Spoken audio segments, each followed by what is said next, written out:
السلام علیکم، کیسے ہیں آپ سب؟ میں زہرا آپ کی خدمت میں ایک بار پھر ایک نئی مزے کی کہانی لے کر حاضر ہو گئی ہوں، جس کا نام ہے قوس قزح کی منزلیں۔ یہ آیا تھا یہ کہانی آئی تھی شعاع ڈائجسٹ میں نومبر 1993 میں۔ اس کی رائٹر ہیں سیما یاسمین، اور ایک مزے کی سٹوری ہے۔ ایک جہاز میں ایک کیپٹن کی کہانی ہے۔ ایک انگریز لڑکی کو وہ ڈوبنے سے بچاتا ہے، جو کہ اپنے ظالم شوہر سے بچنے کے لیے خودکشی کر رہی تھی، اور پھر دونوں شادی کر لیتے ہیں، اور پھر ان کی بیٹیاں ہوتی ہیں، اور پھر کس طرح سے ان کی زندگی آگے بڑھتی ہے۔ انہیں کوئی ان کا چچا اغوا کر لیتا ہے ان کی بیٹیوں میں سے، دو بیٹیوں کو، اور کس طرح سے یہ کہانی آگے بڑھتی ہے، اور کیا کیا ہوتا ہے ان بیٹیوں کے ساتھ، ان لڑکیوں کے ساتھ، اور پھر وہ کس طرح سے ان کی زندگیاں آگے بڑھتی ہیں۔ تو بہت مزے کی کہانی ہے، ایک بہت اچھی لکھی گئی کہانی ہے، آپ کو بہت مزہ آئے گا، بہت ڈفرینٹ سی سٹوری ہے۔ چلیں اب چلتے ہیں کہانی کی طرف، لیکن اس سے پہلے اگر آپ نے چینل سبسکرائب نہیں کیا تو جلدی سے کر دیں، اور اپنے فرینڈز اور فیملی سے بھی ہماری کہانیاں ضرور شیئر کیا کیجیے تاکہ وہ بھی انجوائے کر سکیں۔ چلیں اب چلتے ہیں کہانی کی طرف۔ دی کراؤن سمندر کی بلند موجوں سے کھیلتا، سفید آبی پرندوں کی سیٹیوں کی دھن پر تیزی سے اپنی منزل کی طرف گامزن تھا، جو کہ لندن کی پورٹ تھی۔ دی کراؤن ایک مرچنٹ نیوی کا جہاز تھا، اور اس کی وجہ شہرت اس کے عملے کی اعلیٰ کارکردگی اور برسوں سے بہترین کارکردگی کے انعامات تھے، جو دی کراؤن کی کمپنی لندن سمیت دنیا کے مختلف ممالک سے حاصل کرتی آئی تھی۔ اس بہترین کارکردگی کا حصہ کمپنی اپنے سٹاف کے تمام آفیسرز اور عملے کے ہر فرد کو دیتی تھی، چاہے وہ ڈیک پر صفائی کرنے والے نوعمر لڑکے ہی کیوں نہ ہوں۔ اس وجہ سے اس جہاز کمپنی کا ہر فرد خود کو کمپنی کا ایک اہم رکن تصور کرتے ہوئے دل جمعی اور ایمانداری سے کام کرتا، اور یوں مالکان اور ورکرز دونوں ہی باہمی دوستی کی فضا میں کام کر رہے تھے۔ اس لیے ظاہر ہے کمپنی کی شہرت، عزت اور دولت کا کوئی حساب نہیں تھا، اور اس میں شریک عملے کے تمام لوگ اور کمپنی کے تمام آفیسرز، ورکرز اور مالکان تھے۔ جس کمپنی کا یہ جہاز تھا، اس نے مخصوص اس جہاز کے عملے کی بہترین کارکردگی اور بین الاقوامی تعلقات کی بدولت اس جہاز کو اپنا ہی نام دیا ہوا تھا، یعنی دی کراؤن، اور سب سے زیادہ مراعات اسی جہاز کو حاصل تھیں۔ اس بحری جہاز کی ایک خصوصیت یہ بھی تھی کہ اس پر دنیا کے بیشتر ممالک کے افراد ملازمت کرتے تھے، کچھ تو جز وقتی تھے اور کچھ مستقل۔ انہی مستقل اور خوش باش لوگوں میں ایک فرد احمد علی خان تھے، جو کہ دی کراؤن کے فرسٹ انجینئر تھے، اور پاکستانی ہونے کے علاوہ برٹش نیشنلٹی رکھتے تھے، اور ان کی رہائش بھی لندن کے بہترین پوش علاقے ویسٹ کینسنگٹن میں تھی، اور جس 3 منزلہ اور وسیع و عریض کوٹھی میں وہ رہتے تھے وہ ان کی ذاتی ملکیت تھی۔ دراصل 1965 کی جنگ سے دل برداشتہ ہو کر احمد علی خان حصول معاش کی جستجو میں لندن چلے آئے تھے۔ محنتی انسان تھے، اس لیے جلد اپنا مقام اپنی اعلیٰ قابلیت اور محنت سے ایسا بنایا کہ بدیسی مالکان نے ان کو قدر کی نگاہ سے دیکھتے ہوئے ہمیشہ کے لیے اپنے پاس روک لیا۔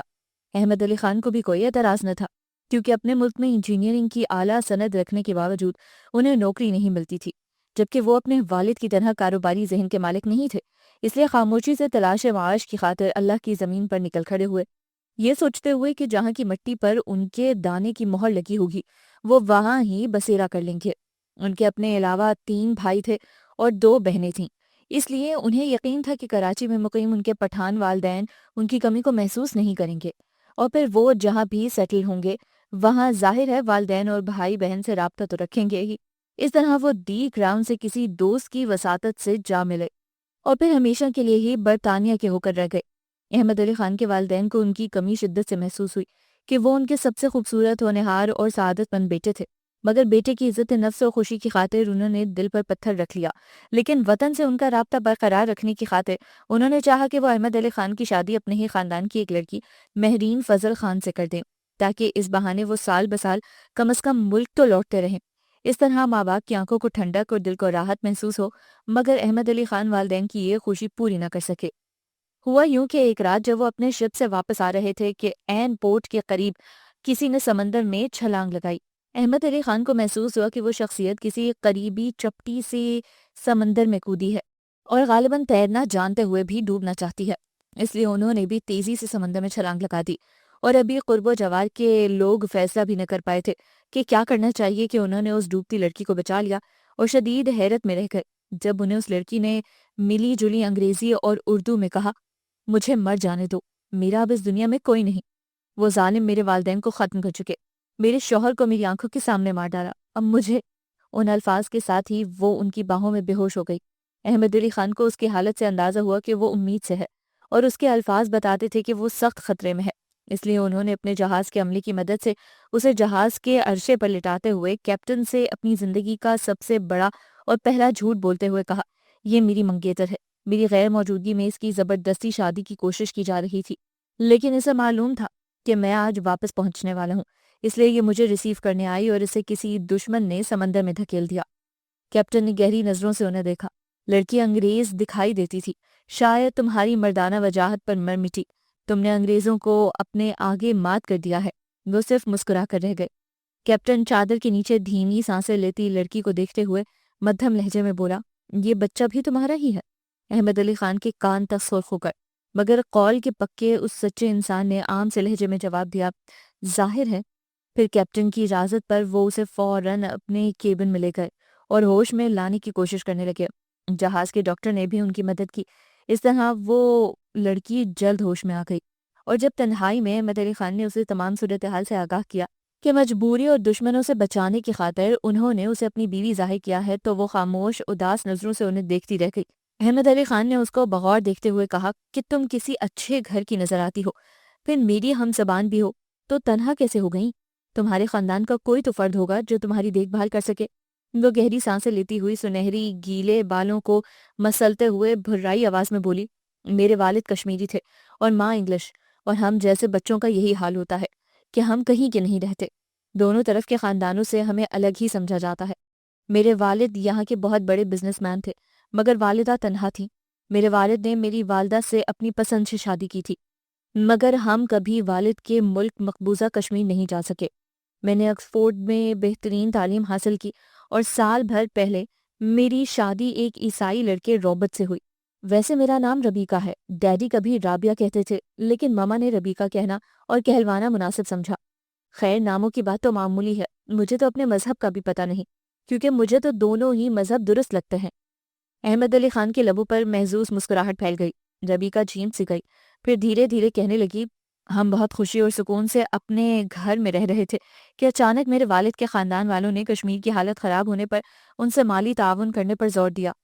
ڈیڈی تھوڑے پس و پیش کے بعد تیار ہو گئے۔ وہ نہ صرف وہاں مختلف ذرائع سے روپیہ بھیجتے بلکہ اپنے لوگوں کے لیے اور بھی دوسرے اہم کام کرتے۔ جب رابرٹ کو اس تمام صورتحال کا علم ہوا تو وہ چراغ پا ہوا۔ وہ برٹش آرمی میں میجر تھا۔ ہماری شادی کے چند مہینوں کے بعد ہی اس نے ڈیڈی سے پہلے اپنی سرگرمیاں ختم کرنے کی زبانی تنبیہ کی، اور جب وہ باز نہیں آئے تو ان کا روڈ ایکسیڈنٹ کروا دیا، جس میں ممی بھی ختم ہو گئی۔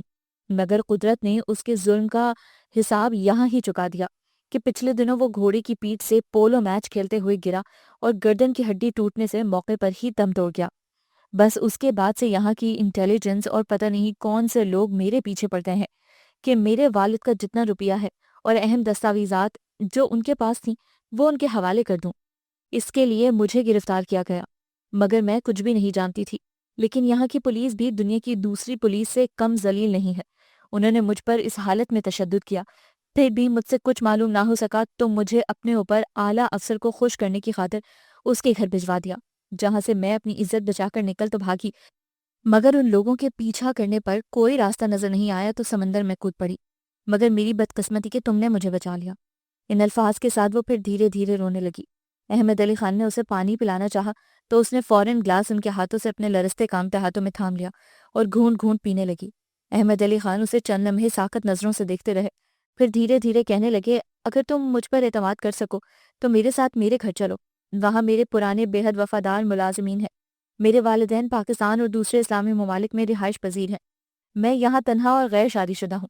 اگر تم ان سب باتوں کو بھول کر مجھے صرف دوست کی نظر سے دیکھو تو میں تمہیں بڑے آرام سے اپنے گھر میں پناہ دے سکتا ہوں۔ وہ اس کی سوچتی آنکھوں میں دیکھتے ہوئے کہنے لگے، میری پناہ میں کوئی تمہیں کسی قسم کا نقصان نہیں پہنچا سکتا، اور جب بچے کی پیدائش ہو جائے پھر تم جیسا چاہو گی وہی ہوگا۔ ربیکہ کے آنسو پھر بہنے لگے اور اس نے لب بھینچتے ہوئے اس بات میں گردن ہلا دی، پھر دوستوں کی چھیڑ چھاڑ اور شوخیوں پر کھلے دل سے مسکراتے وہ ربیکہ کو اپنے 2 منزلہ وسیع اور عریض خوبصورتی سے سجے نفیس گھر میں لے آئے، جہاں ملازمین کو یہی تاثر ملا کہ وہ ان کی بیوی ہے اور کسی لمبے سفر سے واپس لوٹی ہے۔ البتہ بری ملازمہ ہیلن نے رات کی تنہائی میں انہیں کمرے میں جانے سے پہلے روکتے ہوئے خفیف مسکراہٹ سے کہا، لڑکی شریف ہے، اگر اس کا شوہر موجود نہ ہو تو تم ضرور اس سے شادی کر لینا۔ مجھے یقین ہے کہ تم اسے اور اس کے بچے کو سچی محبت اور صحیح تحفظ فراہم کر سکو گے، اور وہ بھی تمہارے لیے بہترین رفیق حیات ثابت ہوگی۔ انہوں نے حیرت سے بوڑھی ملازمہ کو کاندھوں سے تھام لیا۔ تم نے یہ سب کیسے سمجھ لیا؟ وہ مسکرائی۔ تمہاری شرافت اور اس کے گیسٹ روم میں ریسٹ کے دوران لباس تبدیل کرانے میں مدد کرتے ہوئے اس کے بند لاکٹ میں ایک جوان کی تصویر دیکھ کر میں سمجھ گئی تھی کہ اس بار تمہیں مدد کے لیے ایک کمزور عورت کی طرف خداوند کریم نے بھیجا ہے، تو ضرور اس کی کوئی حکمت ہوگی اس میں۔ ہیلن تو یہ کہہ کر اطمینان سے چلی گئی، مگر احمد علی خان تمام رات اسی کے متعلق سوچتے رہے۔ کبھی ان کے ذہن میں ربیکہ کی مظلوم داستان گھوم جاتی، اس کا مستقبل، اس کا انجام۔ کبھی ہیلن کے الفاظ باز گشت بن کر ذہن و دل کو جھنجھوڑتے۔ اس میں ضرور خداوند کریم کی کوئی حکمت ہوگی، حکمت ہوگی، حکمت ہوگی۔ اور بہت سوچ بچار کے بعد انہوں نے ایک فیصلہ کر ہی لیا۔ سب کچھ حالات کے دھارے پر چھوڑ کر مطمئن سے ہو گئے۔ انہوں نے اپنا وطن لوٹنے کا پروگرام بھی ملتوی کر دیا، بہانہ بنا کر کہ چھٹی نہیں مل رہی، اور خود پوری طرح سے ربیکہ کا خیال رکھنے کی خاطر کمپنی سے بھی 2 مہینے کی ڈیو لیو یعنی باقی چھٹیاں لے لیں۔ ربیکہ ان کی یہ تفصیلات ہیلن سے سن کر مسکرا کر رہ جاتی، اور نمی اس کی نیل گوں آنکھوں میں بغیر باد بان کی کشتی کی صورت ہلکورے لینے لگتی۔ احمد علی خان نے اس دوران ربیکہ کے دشمنوں کو اسکاٹ لینڈ یارڈ کی مدد سے نہ صرف گرفتار کروایا بلکہ سخت ترین سزائیں بھی دلوائیں، اور خود ربیکہ کو لے کر ایک زیادہ بڑے اور خوبصورت پوش علاقے میں خوبصورت سی کوٹھی لے کر نئے ملازمین اور ہیلن کے ساتھ شفٹ ہو گئے۔ البتہ اس دوران ان کے بڑے بھائی شیر گل خان کا غصے بھرا خط موصول ہوا آفس کے ایڈریس پر، جسے انہوں نے خاموشی سے ایک طرف ڈال دیا۔ پھر کچھ عرصے بعد مہرین خان کی خودکشی کی اطلاع ملی تو وہ سکتے میں رہ گئے، کیونکہ ان کی بہن گل جی نے نہایت غصے سے لکھا تھا، بھائی تم نے مہرین خان کو خودکشی پر مجبور کیا کیونکہ تم ہی اس کی جوڑ کے خاندان بھر میں واحد مرد تھے، اور تمہاری شادی سے انکار پر اس نے 8 سال کے نوشیروان سے شادی کر کے گھٹ گھٹ کر مرنے کے بجائے خود کو آگ اور تیل کی نذر کر کے ہمیشہ کے لیے دھوئیں اور گھٹن سے آزادی حاصل کر لی۔ احمد علی خان اس خط سے دنوں اداس رہے۔ وہ تو اپنی اس نادیدہ منگیتر کے بارے میں قطعی ناواقف تھے، پھر بھی ایک لڑکی کا غلط رسم و رواج کی خاطر جان دے دینا ان جیسے شریف النفس شخص کے لیے بہت بڑا دکھ تھا۔ اسی زمانے میں ربیکہ نے ایک بے حد خوبصورت سی برگنڈی کلر بالوں اور نیلی شفاف آنکھوں والی گول مٹول سی سرخ و سفید بچی کو جنم دیا، تو احمد علی خان ہاسپٹل بہت سارے پھولوں کے ساتھ پہنچ گئے اور ننھی بچی کو سینے سے بھینچ کر پیار کرتے ہوئے انہیں اپنی روح تک گنگناتی ہوئی محسوس ہوئی، اور انہوں نے اس بچی کا نام ایک خوبصورت پشتو ساز پر وینا رکھ دیا۔ ربیکہ کو بھی یہ نام بہت اچھا لگا، بالخصوص اس کے معنی جان کر۔ پھر وہ دونوں کافی دیر پہلی بار ایک دوسرے سے کھل کر آپس کے غم و خوشی شیئر کرنے لگے۔ ربیکہ نے اس موقع پر وینا کے والد سے لے کر اپنے والدین تک کو یاد کیا، مگر پوری سچائی سے اعتراف کیا، آپ کی وجہ سے میں آج ہر غم سے آزاد ہوں۔ احمد علی خان بھی اسے مہرین اور نوشیروان کی شادی کا قصہ سناتے ہوئے دھیرے سے بولے، اس بات پر مہرین نے خودکشی کر لی، میں بغیر دیکھے اور جانے اس کی موت پر اداس رہا، مگر آج نہ جانے کیوں تم سے اپنا غم بانٹ کر میں خود کو بہت ہلکا محسوس کر رہا ہوں، بلکہ وینا کی صورت تو میرے اندر عجیب سی جینے کی امنگ بیدار ہو رہی ہے، جبکہ میں اس کا کوئی نہیں، کوئی تو ہو سکتے ہو۔ بے ساختہ ربیکہ کے لبوں سے نکلا، اور احمد علی خان کی نگاہوں سے اپنی رفیق حیات کے لیے اس حسین دل نواز اور مغموم حسن کو منتخب کر لیا۔ جیسے ہی ربیکہ چلنا نہائی اور اپنی تمام تر حشر سامانیوں کے ساتھ ہستی کھلکھلاتی احمد علی خان کے سامنے آئی، انہوں نے اس کا ہاتھ تھام لیا، پھر اسلامک سینٹر میں جا کر باقاعدہ اس سے نکاح کیا اور اپنی شادی کی خوشی میں زبردست ڈنر بھی دیا۔ مگر جب اپنے گھر اپنی شادی کی اطلاع بھیجی تو جوابی لفافے میں پھٹی اور جلی ہوئی تصویروں کے ٹکڑوں نے چلا چلا کر بتا دیا کہ وہ بھی اپنے گھر والوں کے لیے اسی طرح ختم ہو چکے ہیں، مر گئے ہیں، فنا ہو گئے ہیں۔ اس کے بعد احمد علی خان نے بھی گھر سے کوئی رابطہ نہیں رکھا اور اپنی تمام تر چاہتیں اور رفاقتیں اس طرح ربیکہ کو دیں کہ وہ اپنا ماضی اکثر بھول کر جسم و جان سے کی تمام سچائیوں اور محبتوں کے ساتھ ان کی بن گئی۔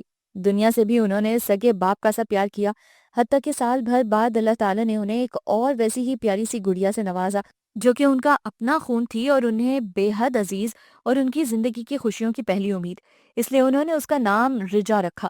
اور والدین، بھائیوں وغیرہ کو وینا اور رجا کی تصاویر بھیج کر مختصراً لکھا، اب تو اپنے گناہگار بیٹے کو معاف کر دیجیے۔ مگر یہ انتظار بھی انتظار ہی رہا، جواب کوئی نہیں آیا، البتہ خط کے ٹکڑے بھی واپس نہیں آئے۔ اس سے انہیں ایک موہوم سی امید اپنے بزرگوں سے مستقبل کی میں معافی اور رضامندی کی امید پیدا ہوئی، اور وہ صبر سے اس وقت کا انتظار کرنے لگے جب ان کے والدین انہیں خود سے واپس لوٹنے کے لیے پکاریں گے۔ اور اسی انتظار میں 1971 کی جنگ چھڑ گئی۔ اس وقت وینا 3 سال کی اور رجا 2 سال کی تھی، اور تیسری بیٹی بینا گود میں تھی، اس لیے واپسی کا سوال ہی نہیں پیدا ہوتا تھا۔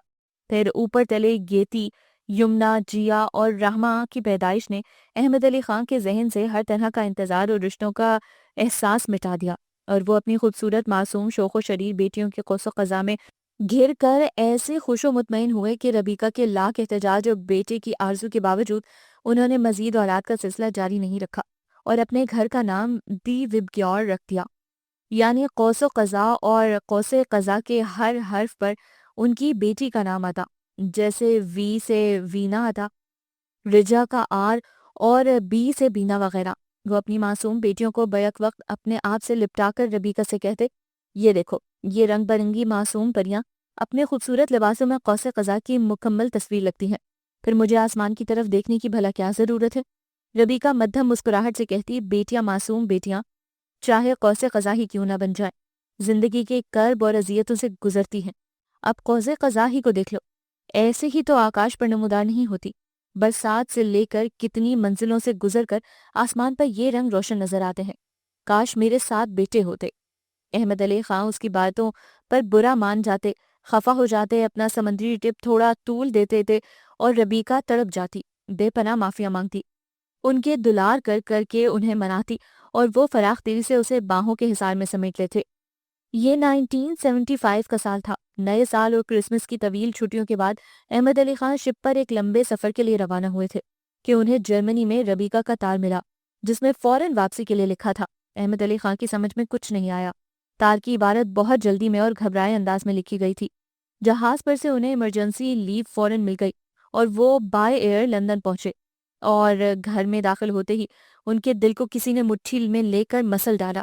ان کے گھر پر پولیس اور CIA کا پہرا تھا، اور ربیکہ نے نیم بے ہوشی کی حالت میں بتایا کہ ان کی وینا اور رجا دونوں چہکنے والی معصوم بلبلیں 15 دن سے لاپتہ ہیں اور ان کا کہیں کوئی سراغ نہیں ملتا۔ دونوں چہکتی، شرارتی کرتی، ہر دم قہقہے لگاتی بڑی بچیوں کی گمشدگی سے گھر میں ویرانی اتر آئی تھی۔ باقی بچیاں ایک تو چھوٹی تھیں، اوپر سے سہمی ہوئی، اس لیے احمد علی خان کو محسوس ہوا جیسے سناٹے ان کے گھر میں گھس کر انہیں پاگل کیے دے رہے ہیں۔ ان کا نروس بریک ڈاؤن ہو گیا، گھر کی حالت بہت ہی ابتر ہو گئی۔ ایسے میں ہیلن کی اکیلی جان سب کا خیال رکھتے رکھتے بیمار پڑ گئی۔ ربیکہ نے خود کو سنبھالا، شوہر کو حوصلہ دیا، چھوٹی بچیوں کی طرف توجہ دی کہ وہ بیمار نہ پڑ جائیں، اسی لیے پولیس وغیرہ کو بھی گھر سے ہٹایا، مگر دونوں بڑی بچیوں کے لیے زمین آسمان ایک کر دینے کے باوجود ان کا کوئی سراغ نہ ملا۔ احمد علی خان نے پرانے تمام دشمنوں کی فائل کھلوا کر دیکھی، حتیٰ کہ جن جیلوں میں وہ سزائیں کاٹ رہے تھے وہاں جا کر خود ان کے بارے میں معلومات حاصل کی، مگر کوئی بھی سرا دونوں بچیوں تک نہ پہنچ سکا۔ وینا اور رجا کے ساتھ کیا ہوا یہ کوئی ذی نفس نہیں جان سکا۔ احمد علی خان نے مجبور ہو کر اپنے والدین کو بھی اس قیامت کی اپنے قوس قزح اجڑنے کی اطلاع دی، مگر انہوں نے مختصراً صرف اتنا لکھا، اولاد کے دکھ پر ہم نے بھی صبر کیا، تم بھی کر لو، ورنہ ہم یہاں اتنی دور بیٹھے کیا کر سکتے ہیں۔ اور احمد علی خان اس روز تنہائی میں بری طرح ٹوٹ کر روئے کہ پھر ہمیشہ کے لیے ان کی آنکھوں کے سوتے خشک ہو گئے، اور بچیوں کی معصوم یاد ہمیشہ کے لیے تیر کی صورت ان کے جگر میں پیوست ہو گئی۔ مگر اب انہوں نے گھر کے باقی مکینوں کو اداسی سے نکالنے کی خاطر خود کو یکسر بدل ڈالا، باقی بچیوں کے ساتھ زندگی کو ہنستے کھیلتے گزارنے لگے، اور گزرتے وقت کے ساتھ ساتھ ان کی قوس قزح کے باقی رنگ بھرپور شوخیوں، شرارتوں کے ساتھ کھلنے لگے، اور وہ ربیکہ کے ساتھ دل کی کسک دبائے اپنی موجودہ خوشیوں کی پاسبانی میں لگ گئے۔ اس دن جب احمد علی خان شپ پر سے واپس گھر لوٹ رہے تھے تو ان تمام واقعات کو 15 سال بیت چکے تھے، اور بیٹا کی 19ویں سالگرہ تھی، اور اس نے ان سے بیلجیم سے ہیروں کے نازک سے لاکٹ کی گفٹ کی خاص فرمائش کی تھی جو انہوں نے بہت شوق سے پوری کی تھی، مگر باقی بیٹیوں کو بھی تحفوں سے سجانے کی خاطر ہر کسی کے لیے موتیوں کے نفیس سیٹ لیے تھے۔ اس وقت وہ اپنی کیبن میں بیٹھے پانچوں بیٹیوں کے تحائف چیک کر کے حفاظت سے پیک کرتے ہوئے بریف کیس میں رکھ رہے تھے کہ چونک اٹھے، یہ دیکھ کر کہ بے خیالی میں انہوں نے آج بھی تمام تحائف 7 کی تعداد میں خریدے تھے۔ ابھی وہ سوچ ہی رہے تھے کہ باقی اضافی تحائف کہاں چھپا کر رکھ دیں تاکہ ان کے بیوی بچے اس خوشی کے موقع پر اداس نہ ہو جائیں، کہ اچانک ان کے کاندھے کے پیچھے سے ایک سفید نرم مرمری ہاتھ آگے بڑھا اور سبک روانی سے ڈائمنڈ اور پرل موتی کے نیکلس اٹھا کر اپنی سراہی دار گردن میں ڈالتے ہوئے بے حد چہکتی آواز میں کوئی ہنسا۔ یہ تو بے حد خوبصورت ہے، اتنے حسین نازک زیورات میں نے بس خواب میں ہی دیکھے ہیں۔ وہ تیزی سے مڑے اور اپنے سامنے ایک پری پہ کر بے حد حسین نوخیز لڑکی کو لمبی سرخ فراک میں ملبوس کھڑا دیکھتے رہ گئے۔ اس کے سنہری بال اس کے شانوں پر لہرا رہے تھے اور بالوں پر سرخ سکارف کسی تتلی کے نازک پروں کی طرح لپٹا ہوا تھا۔ اس لڑکی کی نیلی آنکھیں انہیں گھورتے ہوئے دیکھ کر ذرا نہ گھبرائیں، بلکہ وہ کھلکھلا کر ہنستے ہوئے بولی، میں کوئی چور نہیں، میں تو آپ کی مہمان ہوں۔ ہم دنیا گھومتے ہوئے فرانس سے آپ کے ساتھ ہوئے ہیں اور ابھی میں آپ کے کیبن میں کسی کام سے داخل ہوئی تو آپ کو یہ سوغات سجائے اطمینان سے بیٹھے دیکھ کر حیران رہ گئی، مگر یہ سمجھ نہ پائی کہ ہر چیز ساتھ کیوں، پھر ان کی خوبصورتی کی بدولت۔ وہ آگے جانے کیا کیا کہتی رہی، مگر احمد علی خان اسے ایک ٹک دیکھتے ہوئے زیر لب بھیگی آواز میں بولے، کاش کاش تم رجا ہو کہ وینا، میری بیٹیاں اب اتنی ہی بڑی ہوں گی، اتنی ہی بڑی، بالکل تم جیسی۔ وہ لڑکی اسی طرح شستہ انگریزی میں بولی، سب انگریز لڑکیاں اسی طرح کی ہوتی ہیں، یہ کوئی حیرت کی بات نہیں، لیکن میرا نام پشمینہ گل ہے، جبکہ سہیلیاں مجھے مینا کہتی ہیں، اور میں فرانس میں رقص و موسیقی کی تعلیم لینے کے لیے 2 سال سے مقیم ہوں۔ تمہارے راستے کی دیوار نہیں بنے گا، مگر میرا مستقبل کوئی۔ ابھی وہ اتنا ہی کہہ پائی تھی کہ ہلکی دستک کے ساتھ ایک دوسری لڑکی کمرے میں داخل ہوئی اور احمد علی خان حیرت سے دیکھتے رہ گئے کہ وہ نووارد بھی اسی لڑکی کی طرح تھی، مگر سر سے پیر تک سفید لباس میں ملبوس، حتیٰ کہ اس کے چہرے کے گرد بھی سفید شفون کے دوپٹے کا حالہ اس پر حوروں کا سا نور برسا رہا تھا۔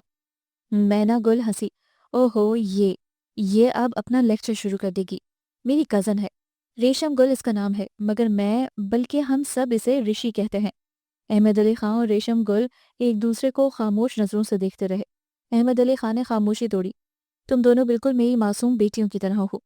رشی نے پہلی بار اپنی نرم مہربان آواز میں پوچھا کہ کیا ہوا آپ کی بیٹیوں کو؟ وہ اداسی سے بولے، بچپن میں مجھ سے بچھڑ گئیں اور ایسی جدا ہوئی کہ آج تک نہیں ملی، اب تو آس بھی دم توڑنے لگی ہے۔ میں نہ جلدی سے بولی، افسوس ہوا، بہت افسوس، لیکن اگر وہ ہم سے ملتی جلتی تھیں تو جب تک ہم یہاں لندن میں رہائش پذیر ہیں آپ ہمیں اپنی ہی بیٹیاں سمجھیں۔ احمد علی خان نے شفقت بھرے لہجے میں کہا، شکریہ بیٹی، اب ایسا ہی ہوگا، اگر تم لوگ میرے ساتھ میرے گھر چلو تو مجھے اور بھی خوشی ہوگی۔ تم دونوں کو دیکھ کر، مل کر مجھے روح کی گہرائیوں سے سکون ملا ہے۔ رشی نے دھیرے سے کہا، ہم یہاں بہت تھوڑے دن کے لیے ہیں کیونکہ ہمارے والد کو ہمارے یہاں آنے کی اطلاع نہیں ہے۔ مینا نے جلدی سے بات اچکی، دراصل ہمیں چھٹیوں میں اپنے گھر انقرہ ترکی جانا تھا، میرے والد وہاں ہی سیٹل ہیں اور بزنس کرتے ہیں، میں فرانس میں زیر تعلیم ہوں۔ رشی کو مجھے لینے بھیجا گیا تھا کہ میں چھٹیوں میں سیدھی گھر آؤں، جبکہ میں تھوڑی بہت راستے میں پڑنے والی دنیا گھوم کر واپس جانا چاہتی تھی، مگر ڈیڈی کو یہ بھی منظور نہیں، مگر میں نے بھی اپنی مرضی پوری کی اور اس ملانی رشی کو بھی ساتھ گھسیٹ لائی۔ آخر کیا حرج ہے اگر زندگی میں کچھ وقت صرف خوش ہونے پر صرف کر دیا جائے؟ احمد علی خان دلچسپی سے ہنسے، بہت اچھا کیا تم نے، اور فکر مت کرو، میں سب سچویشن سنبھال لوں گا۔ رشی نے گھبرا کر کہا، انجینئر صاحب یہ تو فضول باتیں کرتی رہتی ہے، آپ پلیز اسے یہاں سے چلتا کریں ورنہ ڈیڈی بہت ناراض ہوں گے۔ احمد علی خان نے اس کی طرف بڑی شفقت سے ڈائمنڈ اور پرل کے نیکلس بڑھاتے ہوئے کہا، اگر مینا کی طرح تم بھی یہ چھوٹے سے تحائف قبول کر لو تو میں سمجھوں گا کہ مجھے میری دونوں بیٹیاں مل گئیں۔ رشی کی پلکیں نم ہو گئیں، مگر میں تو زیور بالکل نہیں پہنتی۔ رشی کا سر جھک گیا اور احمد علی خان نے دونوں نیکلس اس کی ہتھیلیوں پر رکھ دیے۔ مینا پھر چہکی، دراصل اس کے ڈیڈی ممی کی ڈیتھ ایک روڈ ایکسیڈنٹ میں ہو گئی ہے، اس لیے یہ ہمارے ساتھ رہتی ہے اور جیولری بالکل نہیں پہنتی۔ احمد علی خان نے اس کے سر پر دستے شفقت رکھتے ہوئے کہا، پھر یہ زیور میری رشی بیٹی ضرور پہنے گی، اپنے باپ کی طرف سے تحفہ سمجھ کے۔ اسی وقت کیبن ڈور پر دستک کی آواز پر احمد علی خان اس طرف متوجہ ہوئے اور رشی نے تیزی سے سرگوشی میں مینا سے کہا، یہ تم کیا کرنے جا رہی ہو؟ ایک دکھی باپ کی لٹی ہوئی محبت کو کیش کرو گی تو خداوند تمہیں کبھی معاف نہیں کرے گا۔ مینا کی پلکیں نم ہو گئیں۔ میں مانتی ہوں سسٹر رشی، تم ایک سچی کرسچن نن ہو، مگر میں بھی اتنی کم ظرف نہیں کہ ایک محبت بھرے دل کو لوٹوں۔ میں نے انجینئر صاحب کی شفقت کی بدولت ہی اپنا اسمگلر باپ اور تمہارا کرسچن ہونا چھپا کر ایک کہانی گڑھی ہے، تاکہ کچھ دن، صرف کچھ دن ہی چوروں کی دنیا سے دور رہ کر ایک باپ، ایک ماں اور پرخلوص محبت سے لبریز گھریلو زندگی کے لطف اٹھا لوں۔ پھر معلوم نہیں ہے قسمت ہمارے ساتھ کیا سلوک کرے گی۔ رشی نے نرمی سے اس کے کاندھے پر ہاتھ رکھا۔ تمہیں اتنا فکر مند ہونے کی ضرورت نہیں، کم از کم تمہارا باپ زندہ ہے۔ چور لٹیرا ہے تو کیا ہوا؟ جیسے ہی تمہیں کوئی اچھا لڑکا ملا اور تم نے شادی کر کے شرافت کی زندگی اپنائی تو تمہارا یہ باپ کبھی بھی نہیں بچا سکتا تباہ ہونے سے، اور تمہاری دوستی کے سوا میرے پاس کوئی شے اپنی نہیں۔ مینا نے اس گردن میں محبت سے باہیں حمائل کر دیں۔ رشی جان، آج میں تمہیں ایک بات بتا دوں، میں نے تمہیں راتوں کو چھپ کر اللہ تعالیٰ کی عبادت کرتے دیکھا ہے۔ ہاں میں جانتی ہوں تم نے یہ روپ میرے سفاک باپ کے ظلم و تشدد اور غلط راہوں سے بچنے کے لیے دھارا ہے، ورنہ تم تو دل سے پکی مسلمان ہو، جبکہ بقول ڈیڈ کے تمہارے والدین کرسچن تھے، مگر تم نے اپنی مرضی سے جانے کب دائرہ اسلام میں داخل ہونا پسند کر لیا، بغیر کسی کو بتائے۔ لیکن میں سب کچھ جان کر بھی خاموش رہی اور تمہارا ساتھ زیادہ سے زیادہ چاہنے لگی، تاکہ تم تنہائی میں کسی مشکل میں نہ مبتلا کر دی جاؤ اور میری آنکھوں کے سامنے محفوظ رہو۔ رشی نے بند پلکوں سے ٹوٹتے اشک اپنی عزیزت جان دوست کے پرخلوص دامن میں جذب کر دیے، اور جب احمد علی خان لندن پورٹ پر لنگر انداز ہونے کی خبر کے ساتھ پلٹے تو دونوں لڑکیاں مسکراتے چہروں کے ساتھ ان کے گھر چلنے کو تیار تھیں، ان کی بیٹیوں کی حیثیت سے۔ ربیکہ اپنی بیٹیوں اور ہیلن وغیرہ کے ساتھ گھر کی صفائی اور سجاوٹ میں مصروف تھی۔ ایک تو احمد علی خان پورے 1.5 ماہ کے بعد گھر لوٹ رہے تھے، پھر بینا کی سالگرہ پارٹی کا زوردار جشن شام کو منایا جانا تھا، جس کی وجہ سے گھر کی سجاوٹ زبردست کی جا رہی تھی، کیونکہ بینا اب 19 سال پورے کر کے 20ویں سال میں قدم رکھ رہی تھی، اور تمام جہان کی لڑکیوں کی طرح اس وقت اس کی خوشی دیدنی تھی۔ وہ خود کو دنیا کی ذہین ترین اور حسین ترین لڑکی تصور کر رہی تھی۔ ویسے بھی اس کے بے حد لمبے براؤن بال، بڑی بڑی بلوری آنکھیں، نازک سی ستواں ناک، دہکتے سرخ ہونٹ جن کو کبھی لپسٹک کی ضرورت نہیں پڑی تھی۔ اس پر اس کا دراز قد، متناسب جسم اور شوخ الہر انداز اسے ہزاروں دلوں کی دھڑکن بنائے ہوئے تھا۔ اس کے کزنز، دور کے رشتہ دار، دوست احباب، اسکول کالج کے لڑکے، گرل فرینڈز کے بھائی، سبھی اس کے دیوانے تھے۔ ویسے تو گیتی اور یمنا بھی حسین تھیں، سنہرے بال اور نیلی آنکھیں رکھتی تھیں، مگر بینا کے آگے بے حد پھیکی سی نظر آتی۔ ان میں وہ مقناطیسی کشش نہیں تھی کہ ہر نظر کو بس خود ہی پر مرکوز کر لیں۔ اسی لیے بینا کا فخر و غرور اپنی ذات پر کچھ زیادہ ہی تھا۔ اس کے علاوہ گیتی اور یمنا اسے خود بھی بہت سر چڑھاتی تھیں۔ وہ بھی اپنے دوست احباب میں خاصی ہردل عزیز تھیں، مگر 5 بہنوں میں بینا کے بڑے ہونے کے فوائد وہ جانتی تھیں کہ وہ والدین سے زیادہ قریب ہے، پھر اس کو تحفے تحائف اور پاکٹ منی بھی ہمیشہ سب سے زیادہ ملتی تھی۔ اس لیے اپنے چھوٹے چھوٹے شوق پورے کرنے کے لیے وہ دونوں بینا کی خاطروں میں لگی رہتی اور بینا فراخ دلی سے ان کی مدد کرتی رہتی۔ جہاں تک جیا اور رحمہ کا سوال تھا، وہ ابھی چھوٹی تھیں، یعنی بالترتیب 14 اور 13 سال کی، اور ابھی ٹین ایجز کے گروپ سے فاصلے پر تھیں۔ اس لیے ان کی اپنی ایک دنیا تھی جس میں اسپورٹس کو زیادہ عمل دخل تھا، یا پھر بڑی بہنوں کی باتیں دلچسپی سے سننا اور دل میں گدگدی محسوس کرنا۔ بینا بہت بے چینی سے احمد علی خان کی واپسی کی منتظر تھی اور ٹیرس پر مستقل ٹہلے جا رہی تھی۔ سامنے گھر میں رہنے والے لڑکے مائیکل کی نظریں اس پر جمی تھیں، مگر وہ اس کی طرف سے قطعی لاپرواہ سامنے گھنے درختوں میں گھری سڑک پر نگاہیں جمائے ہوئی تھی۔ مائیکل نے اپنے کمرے سے ٹیرس پر نکلتے ہوئے شوخی سے کہا، تم آج فیصلہ کر ہی ڈالو کہ اب تم جوان ہو گئی ہو اور باپ کے بجائے شوہر کی راہ دیکھنی چاہیے تمہیں۔ بینا نے پیر پٹکے۔ او شٹ اپ، منہ دھو رکھو، میں کسی کی بھی راہ دیکھ سکتی ہوں مگر تمہاری نہیں۔ مائیکل نے منہ سکیڑا۔ مجھے کوئی ضرورت نہیں پڑی ہے تم جیسی ہاف یعنی آدھی مسلمان لڑکی کو لفٹ دینے کی، بینا نے غصے سے جواب دیا، اور مجھے بھی پرواہ نہیں تم جیسے کمزور چوزے کو اہمیت دوں یا نظر اٹھا کر بھی دیکھوں۔ اس کے ساتھ ہی اس کی نگاہ سامنے سے آتی اپنے والد کی سیاہ مرسیڈیز پر پڑی۔ وہ خوشی سے سیٹی بجانے لگی۔ مائیکل نے ذرا جھک کر دیکھا اور دہکتے چہرے سے بولا، بینا، تمہارے ہاں تو تم سے بھی بہت زیادہ خوبصورت لڑکی مہمان آئی ہے۔ دوسری شاید اس کی دوست کوئی نن ہے، مگر دونوں تم سے بہت زیادہ خوبصورت نظر آ رہی ہیں۔ تمہارے ڈیڈی بھی کتنے خوش ہیں ان کی کمپنی میں۔ آج شام تمہاری برتھ ڈے پارٹی میں آنا ہی پڑے گا۔ بینا سے مزید سنا نہیں گیا، وہ بھننا کر پیر پٹکتی کار پورچ کی طرف چل دی۔ باقی سب گھر والے بھی اطلاع ملنے پر وہاں ہی جمع تھے۔ احمد علی خان حیرت سے گھر اور در دیوار سے جھانکتی لڑکیوں کو دیکھتی مینا اور رشی کو محظوظ نگاہوں سے دیکھتے ہوئے مسکرائے۔ یہ میری قوس قزح کے رنگ ہیں۔ پھر ایک دم اداس ہو گئے، مگر برسوں پہلے دو رنگ نہ جانے کہاں گم ہو گئے کہ قوس قزح مان پڑ گئی۔ لیکن آج تم دونوں کی موجودگی، یقین کرو بچیوں، میرے لیے عجیب سی خوشی کا احساس لائی ہے۔ مجھے اپنی قوس قزح مکمل ہوتی نظر آ رہی ہے۔ مینا اور رشی نے ایک دوسرے کی طرف دیکھا اور سر جھکا لیے۔ اچانک کار اپنی جگہ رک گئی اور دروازے پر کئی ہاتھ ایک ساتھ بڑھے، مگر کار کے اندر موجود افراد کو دیکھ کر اپنی جگہ ٹھٹک گئے۔ ربیکہ نے سب سے پہلے احمد علی خان کو مخاطب کیا۔ یہ دونوں؟ احمد علی خان دونوں لڑکیوں کو کار سے اترنے کا اشارہ کرتے ہوئے ربیکہ اور مینا سمیت اطراف کھڑی لڑکیوں کو دیکھ کر مسکرائے۔ پہچانو، یہ دونوں کون ہو سکتی ہیں؟ ربیکہ نے دونوں شرمائے گھبرائے چہروں کو غور سے دیکھا اور رشی کے چہرے پر نگاہیں مرکوز کرتے ہوئے گولوگیر آواز میں بولی، یہ نقش، یہ معصوم چہرے معلوم نہیں کیوں مجھے اپنے سے لگ رہے ہیں، جیسے کہ میری بیٹیاں وینا اور رجا ہوں۔ بینا تلخ آواز میں بول اٹھی، اوہ نو ممی، یہ اچانک آنے والی ہماری مہمان تو ہو سکتی ہیں، مگر بغیر کسی ثبوت کے میں نہیں مان سکتی کہ یہ میری گمشدہ بہنیں ہیں۔ اس کے ساتھ ہی اس کے ذہن میں مائیکل کے کچھ دیر پہلے کے ان کی مدح سرائی کے الفاظ گھوم گئے اور وہ ان دونوں کو غصے کی نظر سے گھورتی احمد علی خان کی طرف تیزی سے بڑھی اور اس کی گردن میں باہیں حمائل کرتے ہوئے اٹھلائی۔ پاپا، میں آپ سے سخت ناراض ہوں۔ آج میری سالگرہ ہے اور مجھے وش کرنے کے بجائے آپ آتے ہی ان دو اجنبی لڑکیوں کی طرف متوجہ ہو گئے۔ یہ بات مجھے بالکل اچھی نہیں لگی۔ ریشی نے دھیرے سے اس کے کاندھے کو چھوا اور مسکرائی۔ ہم تمہیں ڈسٹرب کرنے نہیں آئے۔ تمہارے پاپا نے تمہاری سالگرہ پر اپنی گمشدہ بیٹیوں کی یاد سے محفوظ رہنے کے لیے ہمیں جہاز پر سے ساتھ لے لیا تاکہ تمہارے 20 سال میں قدم رکھنے کی خوشی بھرپور انداز میں منائی جا سکے۔ بینا کا دل اس پیاری لڑکی کے الفاظ پر پگھل گیا۔ یہ بات ہے تو تم دونوں کو میں دل سے خوش آمدید کہتی ہوں۔ مینا گل نے لاپرواہ مسکراہٹ سے بینا کی طرف دیکھا۔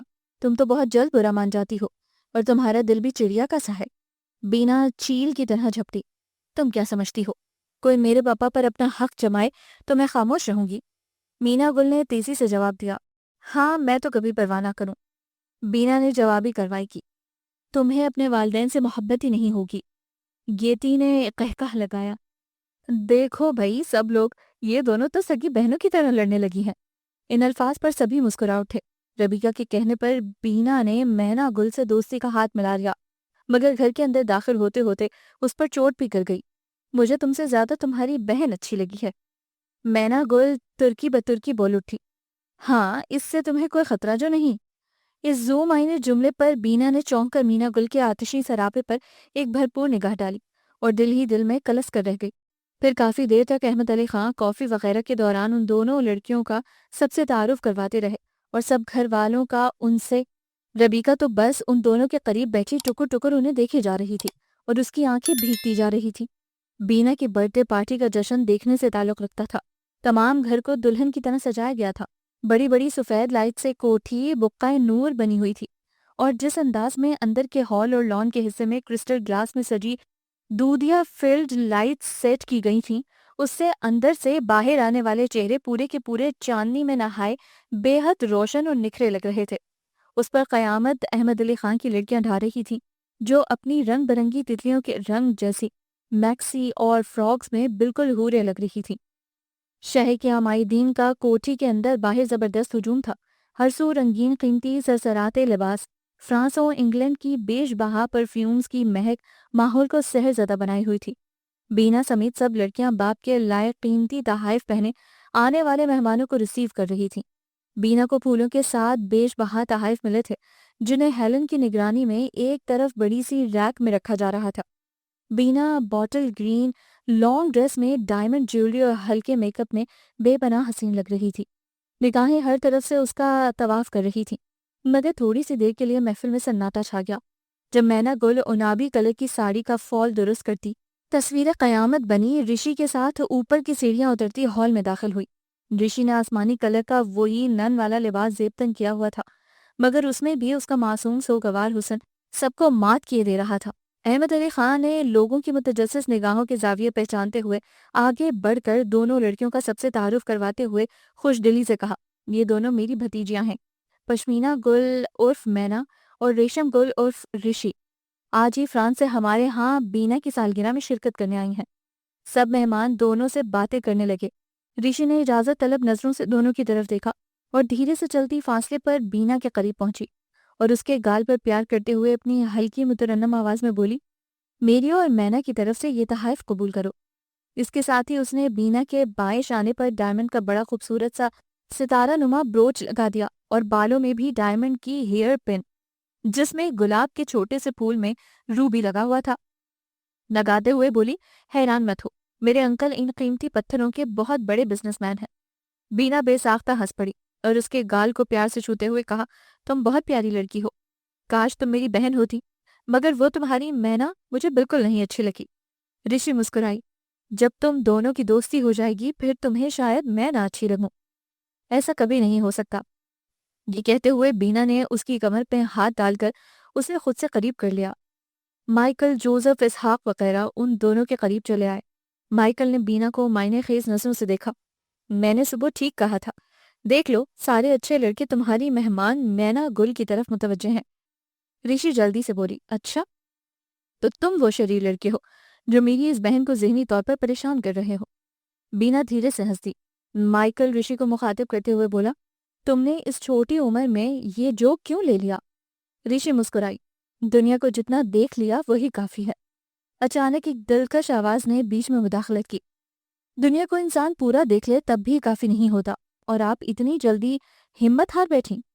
رشی نے چونکتے ہوئے سامنے کھڑے اس بے حد وجیح شخص کو دیکھا جو اجنبی ہوتے ہوئے بھی اپنائیت کی مہک رکھتا تھا۔ بینا نے مسرور چہرے سے نو وارد کی طرف دیکھتے ہوئے کہا، رشی، یہ ہیں شاہ نادر، پاپا کے بہت ہی عزیز دوست اور پارٹنر کے صاحبزادے، اور یہ ہیں، میں نے ان کا تعارف سن لیا ہے۔ ویسے بھی سب جانتے ہیں کہ بہار کے جھونکے کو تعارف کی ضرورت نہیں ہوتی۔ رشی اداسی سے مسکرا دی، کسے معلوم کون بہار کا جھونکا ہے اور کون خزاں کی تصویر۔ نادر نے خفیف مسکراہٹ سے بات کا رخ موڑ دیا، آپ یہاں کب تک قیام کریں گی؟ رشی نے اس کی گہری آنکھوں کے تلاطم سے بچتے ہوئے کہا، معلوم نہیں، جب تک مینا گل چاہے گی اس وقت تک مجھے بھی رکنا پڑے گا۔ نادر ہنس پڑا، مینا گل، آپ کی بہن بہت خوبصورت اور ہنسمکھ لڑکی ہے، دیر سے دیکھ رہا ہوں، لوگ اس پر پروانہ وار نثار ہو رہے ہیں۔ بینا کے حلق تک میں کرواہٹ اتر گئی، لیکن رشی اطمینان سے مسکرا دی، ہاں دل کی بہت اچھی ہے، بس بعض اوقات اس طرح کا تاثر دیتی ہے جیسے سب پر چھا جانے کی کوشش کر رہی ہو، شاید کوئی بچپن کا احساس، کوئی کمی ہے۔ ویسے بھی وہ میری سگی بہن نہیں بلکہ چچا کی بیٹی ہے، اور اس کی والدہ کا انتقال اس کے بچپن میں ہو گیا تھا۔ بینا نے بے ساختہ کہا، جب ہی وہ دوسروں کے والدین سے محبت کی طلب رکھتی ہے۔ رشی کو اس کا یہ ریمارک اچھا نہیں لگا، لیکن وہ خاموش رہی۔ تھوڑی دیر میں رحمہ نے آ کر بینا سے کیک کاٹنے کے لیے کہا، پھر سب ایک ساتھ بڑی سی شیشے کی ریوالونگ میز کے گرد جمع ہو گئے، اور بینا نے ایک ہاتھ پر شاہ نادر اور دوسرے پر پپا کو کھڑا کر دیا، اور مینا گل کی کاٹدار نگاہوں میں جھانکتے ہوئے بے ساختہ ہنسی کے ساتھ جھک کر اپنے برتھ ڈے کیک کی رنگ برنگی موم بتیاں بجھانے میں مشغول ہو گئی۔ اور مدھم اندھیرے میں رشی نے دیکھا کہ مینا گل اور بینا کی نگاہیں ایک ساتھ شاہ نادر کے چہرے کا طواف کر رہی تھیں، مگر وہ خود اسے اپنے حصار میں اپنی نگاہوں کے بادبانوں میں قید کرنے کی کوشش کر رہا تھا، جس پر وہ گھبرا کر چپکے سے وہاں سے نکل آئی اور بینا کی سالگرہ کی مبارکباد اور تالیوں کی گونج میں خاموشی سے اپنے کمرے میں چلی آئی اور نم آنکھوں کے ساتھ مسحری پر دراز ہو گئی۔ مجھے چاہے نہ چاہے دل تیرا، تو مجھ کو چاہ بڑھانے دے، ایک پاگل پریمی کو اپنی چاہت کے نغمے گانے دے، تو رانی پریم کہانی کی چپ چاپ کہانی سنتی جا، یہ پریم کی باتی سنتی جا، پریمی کو گیت سنانے دے، یہ چاہت میرا جذبہ ہے، میرے دل کا میٹھا نغمہ، ان باتوں سے کیا کام تجھے، ان باتوں کو کہہ جانے دے، تو دور اکیلی بیٹھی ہے سکھ سندرتا کی بستی میں دور بہا جاتا ہوں، پریم کی ندی میں بہہ جانے دے، گر بھولے سے اس جذبے کا تو گیت جوابی گا بیٹھی، یہ جادو سب مٹ جائے گا، اس کو جوبن پر آنے دے، ہاں جیت میں نشہ کوئی نہیں، نشہ ہے جی سے دوری میں، یہ راہ رسیلی چلتا ہوں، اس راہ پہ چلتا جانے دے۔ رشی نے اس گیت کے ساتھ شاہ نادر کا نام دیکھا تو بری طرح کانپ اٹھی۔ مینا اس کے قریب ہی بستر پر دراز تھی اس کو کپکپاتے دیکھ کر گھبرا اٹھی۔ کیا ہوا رشی؟ یہ تم کس کا خط پڑھ کر ڈر رہی ہو؟ کہیں بابا جان کو تو ہمارے بارے میں علم نہیں ہو گیا کہ ہم یہاں پر ہیں؟ رشی نے دھیرے سے خط مینا گل کے سامنے رکھ دیا۔ مینا نے تیزی سے اس گیت کو پڑھا اور آخر میں لکھے شاہ نادر کے نام پر چونک اٹھی۔ یہ کون ہے؟ تم سے کب ملاقات ہوئی؟ رشی چند لمحے خاموش رہی، پھر مینا کو خالی نظروں سے تکتے ہوئے بولی، یہ اس شخص کا نام ہے جو بینا کی سالگرہ میں سب سے منفرد حیثیت رکھتا تھا، اور بینا اپنے والد کے ساتھ کیک کاٹتے وقت جس کے ساتھ کھڑی تھی۔ اوہ آئی سی۔ مینا گل کی پلکیں لمحہ بھر کو پھڑپڑائیں، پھر وہ بے ساختہ ہنس پڑی۔ وہ شخص تو ساحر معلوم ہوتا تھا، کوئی جادوگر۔ میں تو اس کے چہرے پر سے نظریں ہی نہیں ہٹا پا رہی تھی۔ رشی نے آہستہ سے کہا، اور بینا بھی، مگر اس نے مجھے ایسا خط کیوں لکھا جبکہ اس کے نزدیک تو میں ایک نن ہوں؟ میرا ان جذبوں سے کیا واسطہ؟ مینا گل اسی طرح ہنستی رہی۔ جانم، تمہارے معصوم سوال کا سیدھا سا جواب ہے کہ شاہ نادر کے دل پر ابھی تک کرائے کے لیے خالی ہے کا بورڈ لگا ہے، یعنی بینا رانی اس کا کچھ نہیں بگاڑ سکی ہیں۔ اور تم کیا کرو؟ تو بھائی سیدھی سی بات ہے، محبت کا جواب محبت سے دو اور بس۔ رشی کا چہرہ سرخ ہو گیا۔ پاگل ہو گئی ہو تم؟ ہم لوگ کس خطرے میں گھرے ہیں یہ تم جانتی ہو۔ کسی بھی وقت تمہارے بابا کے آدمی ہمیں تلاش کرتے یہاں تک پہنچ سکتے ہیں، پھر ہمیں اس جگہ کو فوراً چھوڑنا ہوگا۔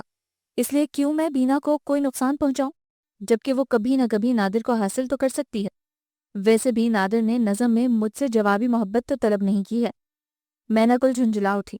بابا کی حد تک بات ٹھیک ہے، مگر میں بینا کو اتنی آسانی سے تمہارا پیار ہضم نہیں کرنے دوں گی، اور اگر تم کہو تو میں نادر کو تمہاری حقیقت بتا دوں، اس طرح تم ایک دوسرے کو پا سکتے ہو۔ باقی میرا کام ہے، میں بابا کے آدمیوں سے نمٹتی رہوں۔ رشی نے اس کی شانے پر ہاتھ رکھ دیا۔ آرام سے، تم جذباتی ہو رہی ہو۔ اگر میری حقیقت تم نے کھولی پھر تمہیں میرے اس بہروپ کی وجوہات بھی اسے بتانا پڑیں گی، اور اس طرح ہم اس کی نظروں میں گر سکتے ہیں۔ ساتھ ہی وہ احمد علی خان صاحب کو بھی ہماری طرف سے ہوشیار کر سکتا ہے۔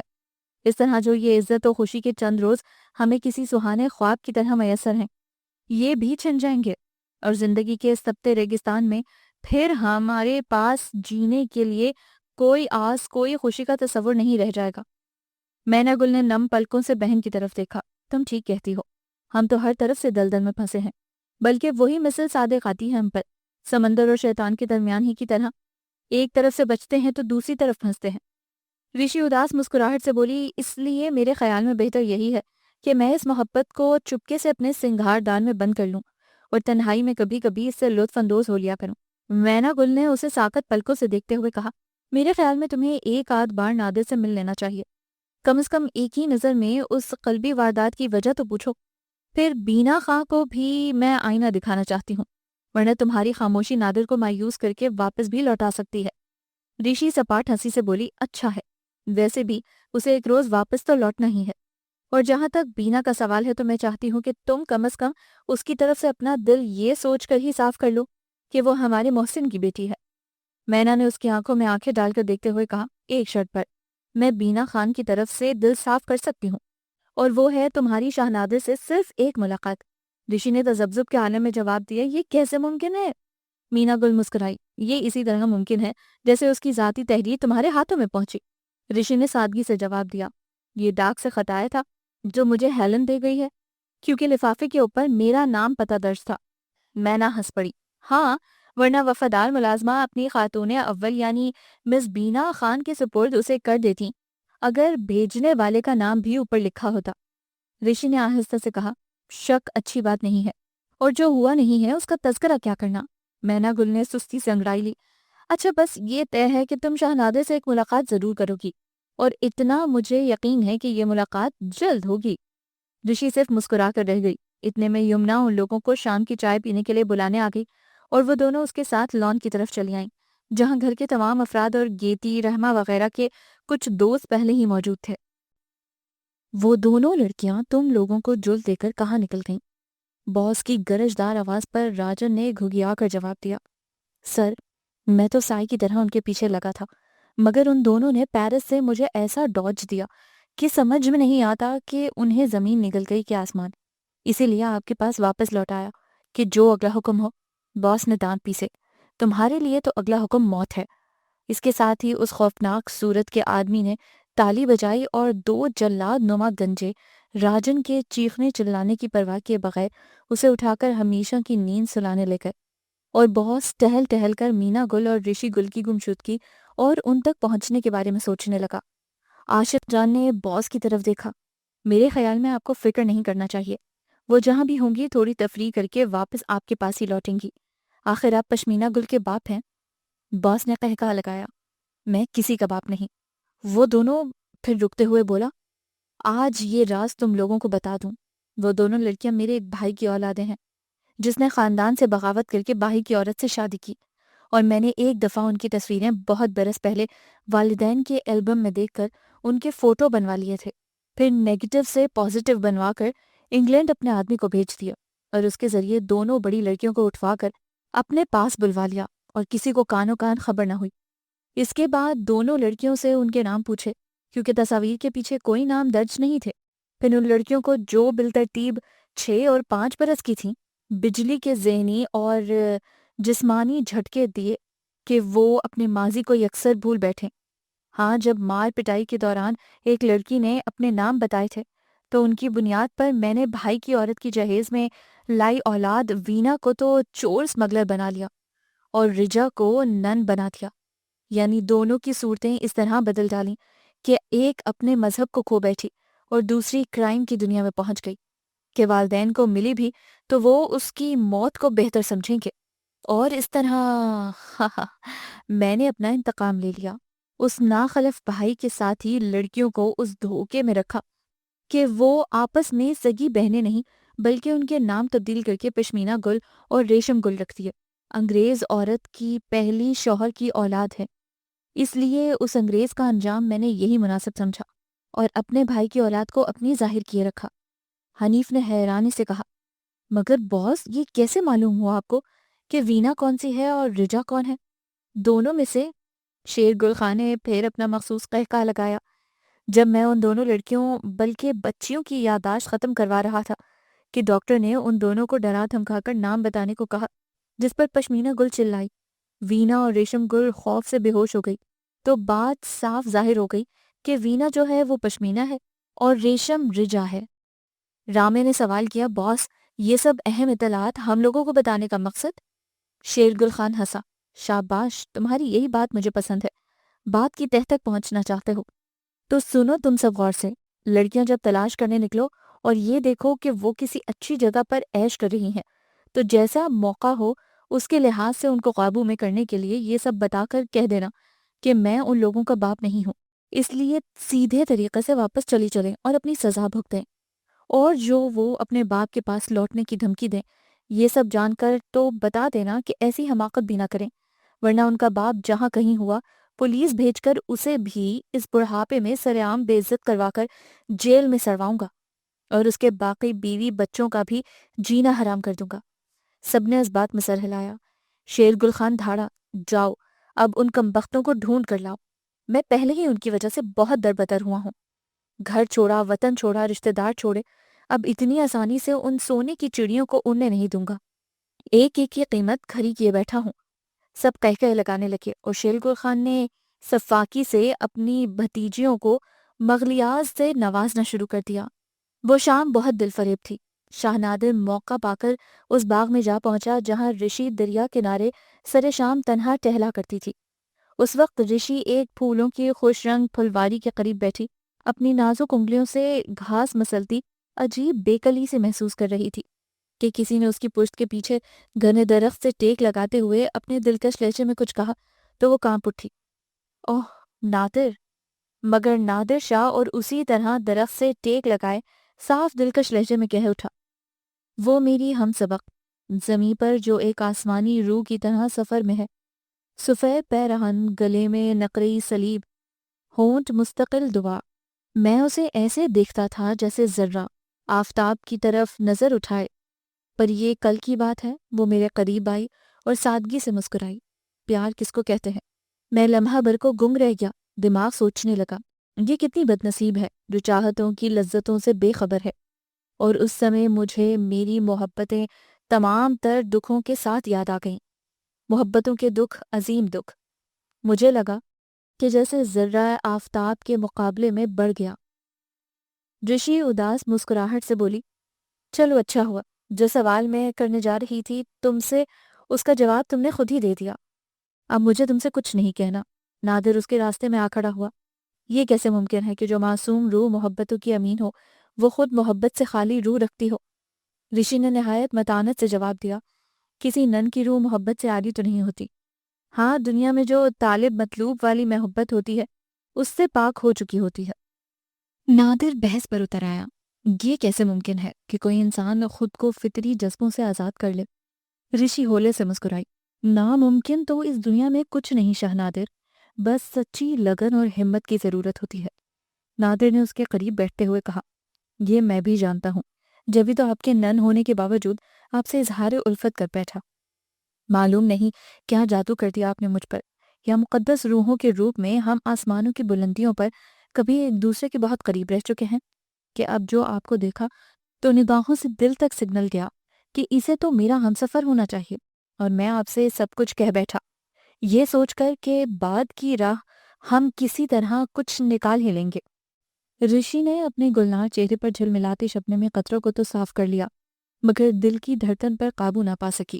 وہ لرزتی آواز میں بولی، شاہ نادر، میں ابھی مکمل طور پر نن نہیں بنی ہوں، بلکہ ابھی ابتدائی مراحل میں ہوں۔ میں نے سوچا تھا آپ سے سختی سے پیش آؤں گی، آپ کو واپس لوٹا دوں گی، لیکن میں ایسا نہیں کر سکی۔ وہ بے اختیار اپنے ہاتھوں میں چہرہ چھپا کر رو پڑی۔ شاہ نادر کا روم روم خوشیوں سے سرشار ہو گیا۔ وہ اسے شانوں سے تھامتے ہوئے عالم جذب میں کہہ اٹھا، میں کبھی بھی پہلی نظر کی محبت کا قائل نہیں تھا، مگر جب اپنے دل پر پڑی تو پتہ چلا کہ محبت کے لیے دنوں سالوں کی قید نہیں ہوتی۔ یہ تو وہ معصوم جذبہ ہے جو لمحوں میں پہلی نظر میں اگر ایک دل سے دوسرے کے ہمسفر کے دل میں داخل ہو جائے تو پائیدار ہوتا ہے، ورنہ کوشش اور کورٹشپ اس کے حسن کو، اس کی گہرائی کو فنا کر دیتے ہیں۔ ان الفاظ پر رشی کا چہرہ بجھ سا گیا۔ شاہ نادر نے دھیرے سے سرگوشی کی، یہ اداسی میری محبت کے جواب میں؟ رشی اچانک ہی اپنے حال میں لوٹتی ہوئی بولی، آپ میرے بارے میں کچھ نہیں جانتے۔ شاہ نادر کے لبوں پر مدھم مسکراہٹ پھیل گئی، مجھے جو جاننا چاہیے وہ میں جانتا ہوں، بلکہ آپ سے زیادہ جانتا ہوں۔ رشی نے ہکلاتے ہوئے کہا، کیا مطلب؟ آپ کو پتہ چل گیا کہ میں مسلم لڑکی ہوں؟ واٹ؟ نادر نے خوشی سے اس کے دونوں ہاتھ تھام لیے۔ تم مسلمان ہو؟ اوہ میرے خدا، یہ میرے دل کی کتنی بڑی آرزو تھی کہ ایسا ہو جائے۔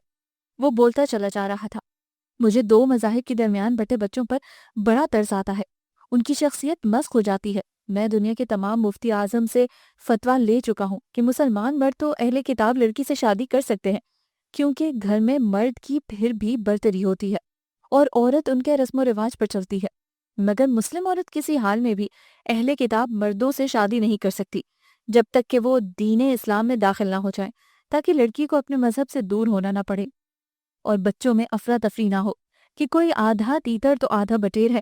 پھر یہ ہمارے اللہ تعالیٰ کا حکم ہے اور حضرت محمد مصطفیٰ صلی اللہ علیہ وسلم کی سنت بھی ہے اور شریعت بھی۔ اس کے باوجود میں دیکھ رہا ہوں کہ آج کل کتنی شادیاں محض نام نہاد ہیں اور کتنے لکھنے والے اپنی کم علمی یا بالا ابالی پن میں لوگوں کو بہکا رہے ہیں۔ پھر وہ جھک کر اس سے بولا، اللہ کا شکر ہے کہ میری ہونے والی دلہن میری ہم مذہب بھی ہے۔ نادر، اتنی جلد اتنے سارے فیصلے کر ڈالے؟ آپ کو معلوم نہیں کہ یہ سب بہت بڑے طوفان کا پیش خیمہ ہے۔ نادر نے اس کی آنکھوں میں دیکھا، کیسا طوفان؟ رشی اٹھ کھڑی ہوئی، باقی باتیں کل ہوں گی۔ نادر کے لبوں پر مسکراہٹ تیر گئی، تمہاری مرضی، مگر کل تمہیں میرے ساتھ خوبصورت سے ڈریس میں لانگ ڈرائیو پر چلنا پڑے گا۔ رشی کی پلکیں نم ہو گئیں، یہ ناممکن ہے فی الحال، کیونکہ انکل آنٹی سمجھیں گے میں اس طرح کا روپ بھر کر انہیں دھوکہ دے رہی ہوں۔ پھر بینا بھی بہت اپسیٹ ہو جائے گی کیونکہ وہ آپ سے محبت کرتی ہے۔ نادر نے حقارت سے گردن ہلائی، اس کی نفرت کیا اور محبت کیا، بہت عرصے سے وہ میرے پیچھے پڑی تھی۔ جب میں نے انکار کر دیا تو پھر مائیکل کی طرف مائل ہو گئی، اور پرسوں آنٹی سے فون پر معلوم ہوا کہ وہ جلد مائیکل سے شادی کا فیصلہ کرنے والی ہے۔ رشی بے ساختہ کہہ اٹھی، مگر وہ تو مسلم لڑکی ہے، پھر احمد انکل اسے یہ اجازت کیسے دے رہی ہیں؟ نادر نے لاپرواہی سے کہا، یہی تو یہاں پیدا ہونے والے انڈو پاک کے لوگوں کی اولادوں کا اور گھرانوں کا مسئلہ ہے، کسی کو کسی کی یہ بات قابل اعتراض نہیں لگتی۔ رشی نے گہری سانس لی، ایک میں ہوں کہ تنہائی کی بدولت دنیا کی عقابی نظروں سے بچنے کی خاطر یہ سوانگ بھرے ہوئے ہوں، اور ایک یہ خوش نصیب لڑکے لڑکیاں ہیں کہ والدین کے تحفظ کے باوجود غلط راہوں میں بھٹک رہے ہیں۔ نادر محبت سے مسکرایا۔ تمہارے یہی سارے ہیرے موتی تو جان میری پہلی نظر میں تمہاری شخصیت کے تمام تر حسن کے ساتھ میرے دل جگر میں اتر گئے، روح کو تڑپا گئے، اور تم کہتی ہو کہ میں تمہیں کیسے جانتا ہوں؟ رشی نے خوشی سے قدم اٹھاتے ہوئے کہا، نادر، آج یوں محسوس ہو رہا ہے جیسے میرے پر لگ گئے ہوں، میں فضاؤں میں پرواز کر رہی ہوں۔ نادر نے شریر لہجے میں کہا، اسی لیے تو چاہتا ہوں تمہیں جلد اپنی دلہن بنا لوں، تاکہ اڑتے اڑتے کہیں اور کسی اور کے لون میں جانا ٹکو۔ رشی کھلکھلا کر ہنس پڑی۔ نادر اسے بے اختیار باہوں میں تھامنے کو بڑھا، مگر وہ فی امان اللہ کہتی سامنے کے درختوں کی جھنڈ میں غائب ہو گئی، اور نادر نے اپنی سپورٹس کار کی طرف بڑھتے ہوئے سوچا، یہی تقدس، ایسا ہی حسن اور یہ بانک پن، اس سب کی تو ضرورت تھی مجھے، اور گنگناتے ہوئے گھر کی طرف ڈرائیو کرنے لگا۔ رشی اپنے بیڈ روم میں بستر پر نیم دراز نادر کے بارے میں خوشگوار احساسات میں ڈوبی ہوئی تھی کہ مینا گل کمرے میں داخل ہوئی اور دروازہ بند کرتے ہوئے رشی کے قریب آتے ہوئے بولی، تم سناؤ، آج شام کہاں غائب رہی؟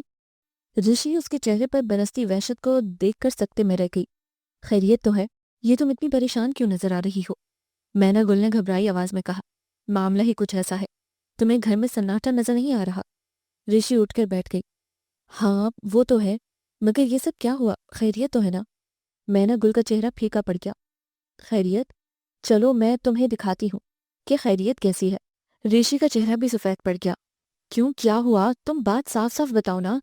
مینا گل اس کے قریب بیٹھتے ہوئے بولی، بینا نے نا، وہ مائیکل کے بچے کی ماں بننے والی ہے، اور مائیکل نے اس سے شادی سے انکار کر دیا ہے، کیونکہ وہ مجھ سے شادی کرنا چاہتا ہے۔ کیا؟ رشی اٹھ کھڑی ہوئی۔ تم ایک لڑکی سے انتقام لینے میں اس حد تک پہنچ سکتی ہو مینا؟ یہ میں تصور بھی نہیں کر سکتی۔ مینا گل کی آواز بڑھا گئی۔ میں تمہاری قسم کھاتی ہوں، میں نے ایسا کبھی نہیں چاہا۔ وہ تو جب میں نے بینا کو مائیکل کی طرف جھکتے دیکھا تو صاف سمجھ گئی کہ شاہ نادر سے وہ بری طرح نا امید ہو چکی ہے۔ پھر مائیکل کی طرف اس کا جھکاؤ محض دوستانہ معلوم ہوتا تھا۔ تمہیں تو معلوم ہی ہے کہ مائیکل احمد علی خان انکل کا پڑوسی ہے اور بینا کا کلاس فیلو بھی۔ وہ اکثر شام میں مجھ سے لان میں بیٹھا باتیں کرتا، یا ہم ٹینس کھیلتے، کبھی بینا بھی آ جاتی۔ مجھے مائیکل سے گھلتے ملتے دیکھ کر ایک روز وہ آپے سے باہر ہو گئی، اور دوپہر کو جب تم سب آرام کر رہے تھے وہ میرے کمرے میں آئی اور بے حد غصے میں بولی، تم کیا سمجھتی ہو، تم اپنے حسن کے بلبوتے پر مائیکل کو مجھ سے چھین لوگی؟ میں ایسا کبھی نہیں ہونے دوں گی۔ اس روز مجھے اس پر ایک دم ہی ترس آیا، تمہارے الفاظ یاد آئے، اور میں نے اس کی طرف خلوص کا ہاتھ بڑھاتے ہوئے کہا، یہ میرا تم سے وعدہ ہے کہ جسے تم چاہو گی اسے میں کبھی نہیں چاہوں گی۔ مگر وہ طنزیہ ہنسی سے بولی، اب پیچھے کیوں ہٹ رہی ہو، مقابلہ کرو۔ وہ رکتے ہوئے بولی، بس مجھے غصہ آ گیا اور میں نے جھوٹ موٹ کہہ دیا کہ جو کرنا ہے کر لو، مائیکل تو میرا ہے اور میرا رہے گا۔ اوہ گاڈ! رشی نے اپنا سر تھام لیا۔ مینا گل اداس لہجے میں بولی، اس روز وہ بے وقوف لڑکی پیر پٹکتی چلی تو گئی، مگر آج معلوم ہوا کہ وہ مائیکل کے بچے کی ماں۔ اوہ شٹ اپ! رشی نے لرزتی آواز میں کہا، کیا ضرورت تھی تمہیں اس کو چیلنج کرنے کی؟ میری سمجھ میں تو تمہاری اس سے نفرت کی وجہ بھی نہیں آتی۔ آخر گیتی، یمنا، جیا، رحمہ بھی تو ہیں، ان سے تمہاری گاڑی بھی چھنتی ہے، پھر بھی بینا سے ایسا سلوک کیوں؟ مینا گل نے بہن کو شکایتی نظروں سے دیکھا، جیسے کہہ رہی ہو تم تو جانتی ہو وجہ۔ رشی ٹہلتی ہوئی بولی، اوکے ٹھیک ہے، وجہ میں جانتی ہوں، مگر اب مصیبت کا حل سوچو۔ مینا گل نے مدھم لہجے میں کہا، بڑے ڈرائنگ روم میں سب بیٹھے یہی کر رہے ہیں۔ رشی نے کچھ سوچ کر مینا گل کی طرف دیکھا، یہ مائیکل کیسا لڑکا ہے؟ وہ شانے اٹھا کر بولی، دیکھنے میں ٹھیک ٹھاک ہے، مگر فطرتاً کچھ لالچی سا ہے، مگر انکل کے چارہ ڈالنے پر بھی نہیں پھسل رہا، بہت بڑی رقم طلب کر رہا ہے۔ رشی نے کسی خیال کے تحت پوچھا، انکل کو بینا کے غیر مذہب کے لڑکے سے دوستی اور شادی پر کوئی اعتراض نہیں؟ مینا گل ہنس پڑی، معلوم نہیں کس دنیا میں رہتی ہو تم۔ مائی ڈیئر سسٹر، بینا بھی اپنی ماں کی ہم مذہب ہے، انکل احمد کے بچے اسی طرح بٹے ہوئے ہیں۔ اوہ! رشی کے منہ سے نکلا، کاش ان کی بڑی دونوں بیٹیاں ان کے پاس ہوتیں تو شاید حالات مختلف ہوتے۔ مینا گل تقدیر کی چال سے بے خبر لاپرواہ مسکراہٹ سے بولی، وہ ہوتیں تو کون سا تیر مار لیتیں، وہ بھی یہی کچھ ہوتیں۔ رشی نے حسب عادت قیاس اور شک سے دور رہتے ہوئے کہا، یہ بتاؤ تم بینا کے لیے کیا کر سکتی ہو؟ مینا گل ہنسی، میں اس کی جگہ ماں تو نہیں بن سکتی۔ رشی نے اس کے چہرے پر ڈھپ رسید کی۔ بکواس بند کرو، سنجیدگی سے سوچو۔ پھر دونوں ایک دوسرے کی آنکھوں میں دیکھتے ہوئے چونک پڑی۔ ہاں ایسا ہی ہوگا، دونوں نے ایک ساتھ کہا۔ پھر مینا گل جلدی بلیک لیدر کا ٹراؤزر سوٹ پہننے لگی اور رشی تیزی سے بڑے ڈرائنگ روم میں داخل ہو گئی۔ سب بولتے بولتے چپ ہو گئے۔ رشی نے احمد علی اور ربیکہ کی طرف دیکھا اور ٹھہرے لہجے میں بولی، میں آپ لوگوں کی عزت ایک شرط پر بچا سکتی ہوں، اگر بینا مسلمان ہو جائے۔ ربیکہ نے ابرو چڑھائی۔ اس سے کیا ہوگا؟ رشی نے متانت سے جواب دیا، اس سے چڑھ جانے کی مصیبت سے جان چھوٹ جائے گی اور یہاں گھر پر ہی ان کا نکاح سادگی سے ہو جائے گا، پھر باقی کاروائیاں آسانی سے پوری ہو سکتی ہیں۔ احمد علی خان بولے، لیکن بیٹا مائیکل کو کون مسلمان کرے گا؟ وہ تو پکا۔ وہ ایک دم چپ ہو گئے۔ رشی نے پورے اعتماد لہجے میں کہا، یہ میری اور مینا گل کی ذمہ داری ہے کہ اسے یہاں شادی کے لیے لے آئیں۔ احمد علی اٹھ کھڑے ہوئے، اگر ایسا ہو جائے تو میں تم دونوں بچیوں کا تمام تر عمر احسان مند رہوں گا۔ یہ میری عزت کا سوال ہے۔ یہاں کی اعلیٰ سوسائٹی اور مسلم برادری ان باتوں کو بہت اہمیت دیتی ہے۔ رشی نے بردباری سے جواب دیا، ٹھیک ہی کرتی ہے۔ ربیکہ نے اس کے چہرے کی طرف دیکھا، یہ تم کہہ رہی ہو ایک نن ہوتے ہوئے؟ رشی نے مختصراً کہا، میں سچائی کی علمبردار ہوں۔ وقت کم ہے، آپ اپنی بیٹی سے فوراً پوچھ کر بتائیں، ورنہ وقت گزرنے کے بعد کچھ نہیں کیا جا سکتا۔ احمد علی ربیکہ اور رحمہ کے ساتھ بینا کے کمرے میں گئے۔ تھوڑی دیر بعد رحمہ نے آ کر کہا، وہ تیار ہے، بلکہ ڈیڈی کے ہاتھ پر فوراً کلمہ پڑھ رہی ہے۔ ویری گڈ، تم لوگ یہاں پر ہی ٹھہرو، میں ابھی آتی ہوں۔ یہ کہہ کر رشی تیزی سے گھر سے باہر نکل گئی، جہاں مینا گل اس کی منتظر تھی۔ چند لمحوں بعد دونوں مائیکل کے ڈرائنگ روم میں کھڑی تھیں۔ وہ گھر میں اکیلا تھا اور دو ادر لڑکیوں کو دیکھ کر کچھ زیادہ ہی خوشی کا اظہار کر رہا تھا۔ خاص کر مینا گل اور رشی کی موجودگی اس کو بن پیے بہکا رہی تھی۔ وہ رشی کی طرف کھلے بازوؤں کے ساتھ بڑھا، سسٹر تمہیں بھی مائیکل کی ضرورت پڑ گئی؟ مینا گل نے جواب دیا، ہاں، اور ابھی تمہیں ان کی شدید ترین ضرورت پڑنے والی ہے۔ وہ کیسے سویٹ ہارٹ؟ وہ مینا گل کی طرف بڑھا اور چند لمحوں میں ہی مینا گل کے کراٹے والے ہاتھ اسے اپنے قدموں میں گرا چکے تھے۔ پھر وہ اس کے سینے پر پستول تان کر کھڑی ہو گئی۔ دیکھو لڑکے، میں ہوں ذرا الٹے دماغ کی اور گولیوں سے کھیلنا میرا پرانا مشغلہ ہے۔ اگر زندگی چاہتے ہو تو اسی وقت چل کر بینا سے مسلم مذہب اختیار کرتے ہوئے نکاح کرو اور صبح کورٹ میں سول میرج، ورنہ تمہاری اور تمہارے خاندان کی خیر نہیں۔ میں تو ویسے بھی بچ جاؤں گی کہ ڈرگ مافیا کی ایجنٹ ہوں۔ مائیکل کا دماغ معاف ہو گیا۔ وہ رشی کے قدموں پر جھک گیا۔ سسٹر تم اسے سمجھاؤ، یہ مذاق اچھا نہیں، میری ریپوٹیشن ہرٹ ہوگی۔ رشی نے اس کے گریبان کو جھٹکا دیا، ایک لڑکی کو بے عزت کرتے وقت یہ خیال تمہیں نہیں آیا؟ ویسے بھی مینا گل ٹھیک کہہ رہی ہے، تمہیں ہرگز چھوڑا نہیں جائے گا۔ مائیکل نے ہیلو حجت شروع کر دی، احمد علی خان تو بہت شریف نظر آتے ہیں۔ رشی نے بے ساختہ کہا، وہ تو ہیں مگر تم نہیں ہو، اور ہم تمہیں تمہاری ہی زبان میں سمجھا رہے ہیں۔ اس کے ساتھ ہی مینا گل نے اس کے دائیں بائیں گولیاں چلا کر قالین اور صوفوں پر چھید کر دیا، پھر پستول کو اس کے ماتھے پر سامنے سے رکھتے ہوئے بولی، یو پنک، ماں جا نہیں تو بھیجا اڑا دوں گی۔ مائیکل اب دہشت سے بری طرح کانپنے لگا اور بینا سے شادی پر فوراً تیار ہو گیا۔ لیکن میرے والدین اور بھائی کو تو آنے دو۔ رشی جلدی سے بولی، نہیں اب اس کا وقت نہیں، یہ تب ممکن تھا جب شرافت سے مان جاتے۔ پھر رشی نے احمد علی خان کو فون کر کے شاہ نادر اور چند ایک قریبی دوستوں کو مدعو کرنے کو کہا۔ ادھر مینا گل نے مائیکل کو خاصی دھمکیاں دے ڈالی کہ اگر وہ کسی بھی لمحے اپنی جگہ سے ہلا تو وہ اسے ختم کر ڈالے گی، اور مینا گل کے چہرے سے ٹپکتی نفرت اور آنکھوں کے قہر سے کوئی بھی کہہ سکتا تھا کہ وہ لڑکی دھن کی پکی ہے۔ نکاح کے بعد بینا اور مائیکل کو مینا گل کے کہنے پر بینا کے کمرے میں بھیج دیا گیا، اور رشی نے مائیکل کے گھر فون کر کے کہہ دیا کہ آج وہ بینا کے ساتھ اسٹڈی کر رہا ہے، اس لیے گھر نہیں آ سکے گا۔ مینا گل مزے سے بینا کے کمرے کے باہر کرسی سنبھال کر بیٹھ گئی۔ ربیکہ نے پیار سے اس کا سر سہلایا، ڈارلنگ کب تک تم یہاں پہرا دو گی؟ تھک جاؤ گی۔ وہ بہت استقامت سے بولی، جب تک کل کورٹ میں ان دونوں کا معاملہ مکمل نہیں ہو جاتا، میں مائیکل کی جان نہیں چھوڑوں گی۔ ربیکہ کے ساتھ شہنادے بھی مسکرا دیے، اور ان کے دل میں رشی کے ساتھ مینا گل کی بھی قدر پیدا ہو گئی۔ ہاں، محبت صرف رشی کے لیے ہی ان کے دل میں آباد تھی۔ بینا کی شادی کے فوراً بعد انہیں ہنی مون ٹرپ پر شاہ نادر نے اپنے ٹکٹ پر بحیثیت تحفے کے روانہ کیا، کیونکہ احمد علی خان سے انہیں اس ایمرجنسی کی شادی کی تمام تفصیل معلوم ہو چکی تھی۔ بینا روانگی کے وقت مینا گل کے گلے سے بار بار لگ کر اسے پیار کرتی، اپنی کوتاہیوں کی معافی مانگتی۔ مینا گل نے اسے اپنے دل کی تمام تر محبتوں کے ساتھ معاف کرتے ہوئے ہمیشہ شاد و آباد رہنے کی دعا دی۔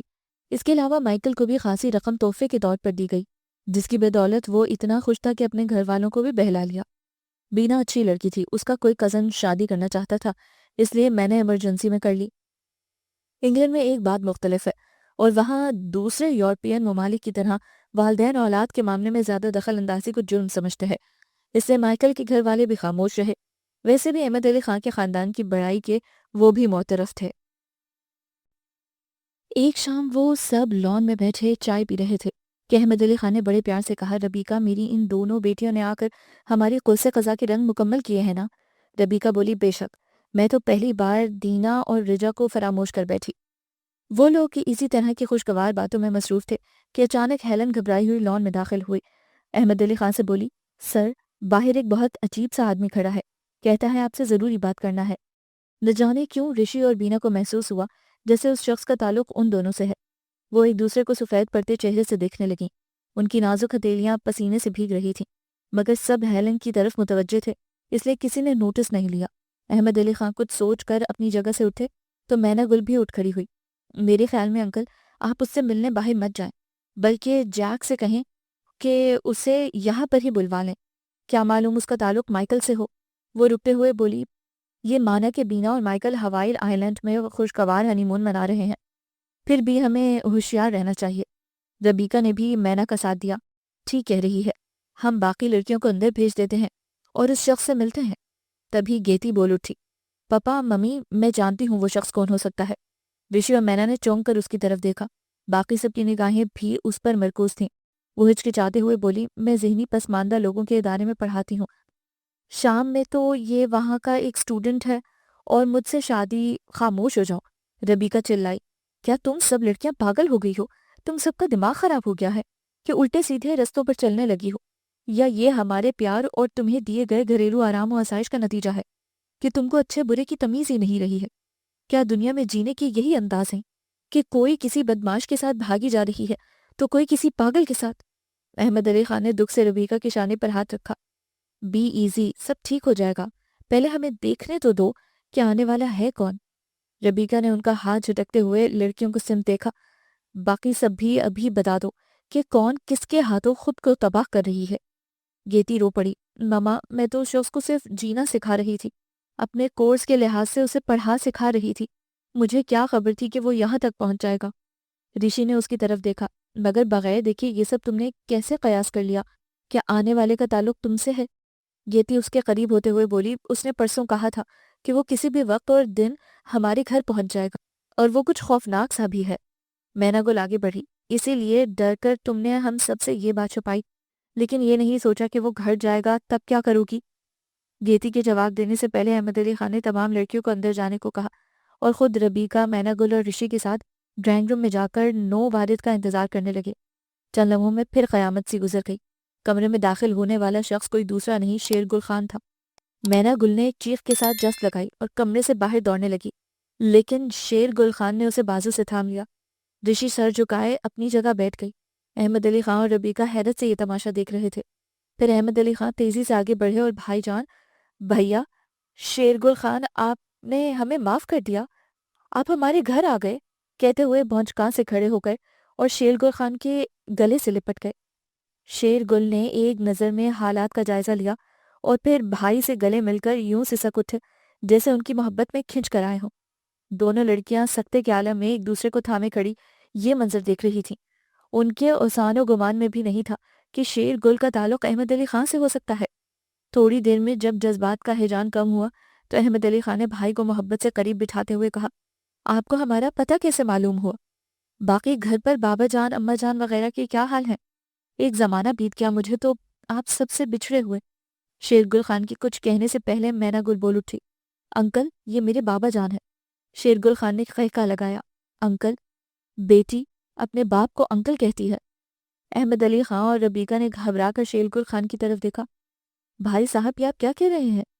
شیر گل نے مصنوعی گلوگیر آواز میں دینا اور رجا کے انتقام اغوا کی کہانی سناتے ہوئے احمد علی خان اور ربیکا کے آنسوؤں سے تر چہرے کو دیکھ کر ان دونوں کی تیزی سے جھک کر پیر پکڑتے ہوئے کہا، تم دونوں مجھے معاف کر دو، میں خود بہت نادم ہوں، قدرت نے بھی مجھ سے انتقام لے لیا، میں بلڈ کینسر میں مبتلا ہو گیا ہوں، اسی لیے ان دونوں کی تلاش کروائی، اور جب پتہ چلا کہ اللہ نے خود انہیں تم لوگوں تک ان کی اصل منزلوں تک پہنچا دیا ہے، تو میں تم دونوں کو حقیقت بتانے اور معافی مانگنے خود چلا آیا۔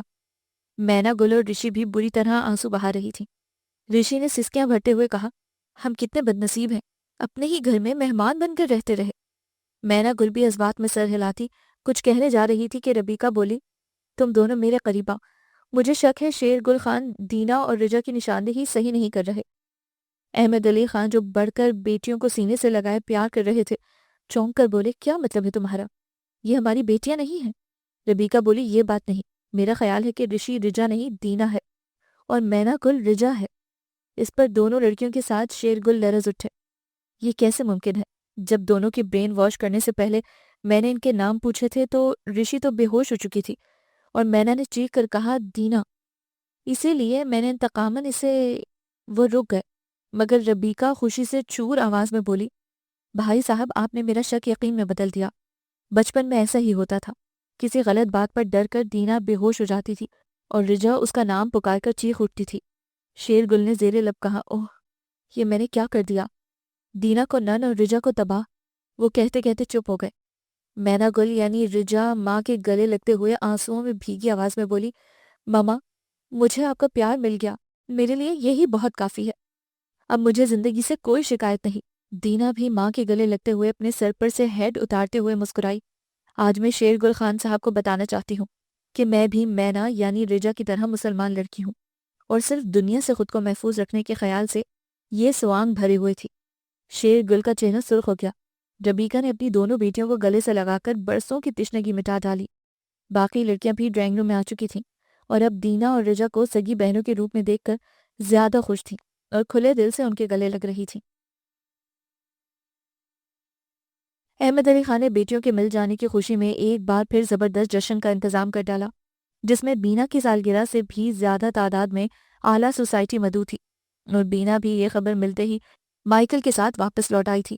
شاہ نادر کی خوشی تو دیکھنے سے تعلق رکھتی تھی، جب انہیں ان کے آفس میں اطلاع ملی تھی کہ دینا اور رجا دونوں سگی بہنیں ہیں اور اپنے حقیقی والدین کے پاس لوٹ آئی ہیں، جبکہ انہیں اغوا بھی سگے چچا نے کیا تھا۔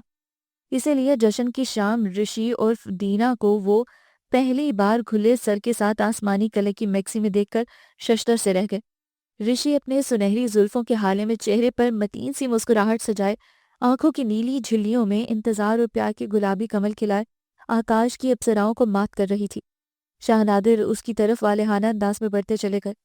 وہ بھی گرد و پیش کی معنی خیز مسکراہٹوں اور چھوٹی بہنوں کی دبی دبی ہنسی سے بے خبر شاہ نادر کو دیکھتی رہ گئی۔ تمام نگاہیں ان دونوں پر مرکوز تھیں، اور احمد علی خان نے جب نادر کی منشا اور رضا سے اس جشن کا سرپرائز رشی اور نادر کی منگنی کے اعلان کے طور پر دیا تو بے اختیار تمام لان مبارکباد کے شور سے گونج اٹھا۔ سبھی دونوں کو مبارکباد دینے میں دوسروں کو پیچھے چھوڑنے کی کوشش میں تھے، حتیٰ کہ شیر گل خان نے دونوں کو بڑھ کر انگوٹھیاں پہنا کر اپنی طرف سے خوشی کا اعلان کیا تو چاہتے ہوئے بھی رشی کو دینا کے روپ میں اپنا گمشدہ بچپن یاد آ گیا، اور ایک شخص ان سب سے جدا نہایت بے باکی اور بے دردی سے مینا گل سے الجھ رہا تھا۔ بظاہر تو وہ بے حد ہینڈسم اور ویل ڈریسڈ نظر آ رہا تھا، مگر مینا گل یعنی رجا نے اسے پاگل کر دینے میں کوئی کسر نہیں چھوڑی تھی۔ ہوا یہ کہ یہ اجنبی جب ہال میں داخل ہوا تو بے شمار لڑکیوں نے اسے گھیرے میں لیتے ہوئے شور مچا دیا، ہیلو پرنس چارمنگ، کیسے ہو تم پرنس چارمنگ؟ کہاں غائب تھے اتنے عرصے سے پرنس چارمنگ؟ اور وہ اپنے چوڑے سینے اور اونچی ناک کے ساتھ نہایت تفاخر سے ہر ایک پر مسکراہٹ نچھاور کرتا رہا، اور سافٹ ڈرنک کا گلاس ہاتھ میں تھامے لان کا چکر لگاتا جا رہا تھا کہ وہ رجا کو دیکھ کر چونک پڑا۔ رجا یعنی مینا گل نہایت لاپرواہی سے اپنے آپ سے لاپرواہ گیتی وغیرہ کے ساتھ جوس پیتی ہوئی لاپرواہ قہقہے لگا رہی تھی کہ وہ اجنبی ان کی گروپ کی طرف چلا آیا اور بے حد شستہ انگلش میں گیتی کو مخاطب کرتے ہوئے بولا، یہ کون ہے، تعارف نہیں کرواؤ گی؟ گیتی فراخ دلی سی بولی، یہ میری گمشدہ بہن رجا ہے، اور رجا یہ ہیں ہمارے اکلوتے کزن برادر فرحاج میر، کبھی کبھار امریکہ سے ہمیں ملنے آتے ہیں۔ رجا نے اپنی لمبی ناک سکیڑی، اوہ، تو ان کا نام فرحاج میر ہے، یہ ان پر سوٹ کرتا ہے۔ لڑکیاں فضول میں پرنس چارمنگ کہہ کر ان کا نام اور دماغ بگاڑ رہی تھیں۔ ویسے بھی انگلینڈ میں لوگوں کو پرنس بننے کا کچھ زیادہ ہی شوق ہے، چاہے بادشاہت یا تخت سے دور کا بھی واسطہ نہ ہو۔ جیا بیچاری فرحاج کا چہرہ سرخ ہوتے دیکھ کر رجا کو چپ کراتی رہ گئی، مگر وہ اپنا بے لاگ تبصرہ مکمل کرتے ہی فرحاج کی آنکھوں میں شرارت سے جھانکتے ہوئے بولی، اتنی تنقید بری لگی نا؟ فرحاج نے لب بھیجتے ہوئے اسے گھورا، بہت مان ہے تمہیں خود پر؟ نہیں تو، دوسروں کو مجھ پر بہت مان ہے، اور میں دوسروں کا دل نہیں دکھایا کرتی۔ فرحاج اس کے قریب آ کھڑا ہوا، تو میرا دل کیوں دکھایا؟ میں تو تم سے دوستی کرنے کی نیت سے آیا تھا۔ رجا کھلکھلا کر ہنس پڑی، مجھے ارزاں اشیاء پسند نہیں، چاہے وہ انسان ہی کیوں نہ ہو۔ میں تو خود کو نایاب سمجھتا ہوں۔ ہاں، نایاب؟ درجن بھر لڑکیوں سے تو یارانہ کیا ہوا ہے، اور چلے ہیں نایاب بننے۔ تم کیوں جل گئیں؟ تم جیسے لوگوں کی میں پرواہ نہیں کرتی، جلوں گی کیوں؟ مگر مجھے تو تم کو اب اپنا دوست بنا کر ہی دم لینا ہے۔ ٹھیک ہے، جب تک دم ساتھے کھڑے رہو۔ میں چلی، اور وہ واقعی بڑے اطمینان سے وہاں سے آگے بڑھ گئی۔ فرحاج نے گیتی کی طرف دیکھا، تمہاری بہن بہت خود پسند اور مغرور ہے۔ جیا جلدی سے بولی، کیوں، انہیں ہونا نہیں چاہیے؟ آخر اتنی منفرد اور پیاری سی ہے۔ فرحاج نے جنجریل کا گلاس ایک گھونٹ میں خالی کیا اور مڑ کر اپنے گرد کھڑی لڑکیوں سے باتیں کرنے لگا۔ احمد علی خان بے حد خوش تھے ان دنوں۔ ان کی مہمان لڑکیاں ان کی عزیزز جان گمشدہ بیٹیاں نکلی تھیں۔ انہیں اغوا کرنے والا کوئی غیر نہیں تھا، اس لیے بیٹیاں محفوظ ہاتھوں میں رہی تھیں۔ شیر گل ابھی تک ان کے ہاں ہی رہائش پذیر تھے، اور ان کا علاج بھی ہو رہا تھا۔ گو بچنے کی امید کم تھی۔ اس کے علاوہ دینا یعنی رشی کی منگنی من پسند ہستی شاہ نادر سے ہو گئی تھی، اور آج کل ان کی شادی کی تیاریاں زوروں پر تھیں۔ مائیکل کے گھر والوں نے بینا کو فراخ دلی سے قبول کر لیا تھا۔ وہ اپنے گھر میں خوش تھی۔ گیتی کو جس دیوانے سے ڈر تھا، وہ کوئی دیوانہ نہیں بلکہ اسے اسکول کی طرف سے آزمانے کے لیے ایک شخص مقرر کیا گیا تھا، تاکہ اس کے حوصلے اور صبر و ضبط کا امتحان ہو سکے، کیونکہ ایسے بچوں بڑوں کی دیکھ بھال پھولوں جیسے ہاتھ اور موتیوں جیسے دل والوں کی سپرد کی جاتی ہے۔ اس کے علاوہ گیتی کا ایک مسلم بیرسٹر فیملی کی طرف سے بڑا اچھا رشتہ آیا ہوا تھا، جو کہ جلد قبول کیا جانا تھا۔ اب جو پہلی فکر تھی احمد علی خان اور ربیکہ کو، وہ مینا گل یعنی رجا کی طرف سے تھی، جو اتنے اچھے اچھے رشتوں کے باوجود شادی سے انکاری تھی، اور اس کی وجہ کوئی نہیں سمجھ پا رہا تھا۔ وہ تو اتنی شرارتی اور شوق لڑکی تھی کہ سب کا خیال تھا کہ سب سے پہلے اس کی ہی شادی ہوگی، مگر یہاں معاملہ ہی برعکس تھا۔ وہ فی الحال شادی پر بات ہی نہیں کرنا چاہتی تھی، فرحاج میر کے سلسلے میں بھی نہیں، اور اس کی وجہ صرف شیر گل جانتا تھا۔ شیر گل اپنی بیماری کے باوجود ابھی تک مادی ہوس کے جال سے آزاد نہیں ہوا تھا۔ پھر جس گینگ سے وہ ناتا جوڑ بیٹھا تھا، وہ اتنی آسانی سے اسے چھوڑنے والوں میں سے نہیں تھے، اور وہ گینگ یہ بات اچھی طرح جانتا تھا کہ جب کبھی شیر گل کو ایسا کوئی انٹرنیشنل اسمگلنگ کا کام انجام دینا ہوتا تھا تو وہ مینا گل کے ذریعے بآسانی یہ کام سر انجام دے لیتا تھا۔ مینا گل ابھی تک پولیس کی لسٹ پر نہیں آئی تھی، مگر اب انتقام کے جذبے کے خاتمے کے بعد اور اپنی قدرتی مات سے، کہ جسے وہ دینا سمجھ کر غلط راہوں کی طرف دھکیل رہا تھا، وہ کوئی اور نہیں اس کی اپنی سگی بھتیجی رجا تھی۔ شیر گل نے اس سے مزید یہ خطرناک کام کروانے سے توبہ کر لی تھی، البتہ گینگ کے آدمیوں کی ٹیلی فون کالز اور گھر پہنچنے کی دھمکی نے اسے بہت ہراساں کر دیا تھا۔ اسی لیے ایک ابر آلود شام جب مینا گل یعنی رجا ہائیڈ پارک میں ایک دلکش حصے میں چہل قدمی کر رہی تھی کہ شیر گل بھی پہنچ گیا۔ مینا گل اپنی جگہ ٹھٹک کر کھڑی ہو گئی۔ خیریت، اب بھی آپ کو مجھ سے کوئی انتقام لینا باقی ہے؟ شیر گل کی آنکھیں نم ہو گئیں۔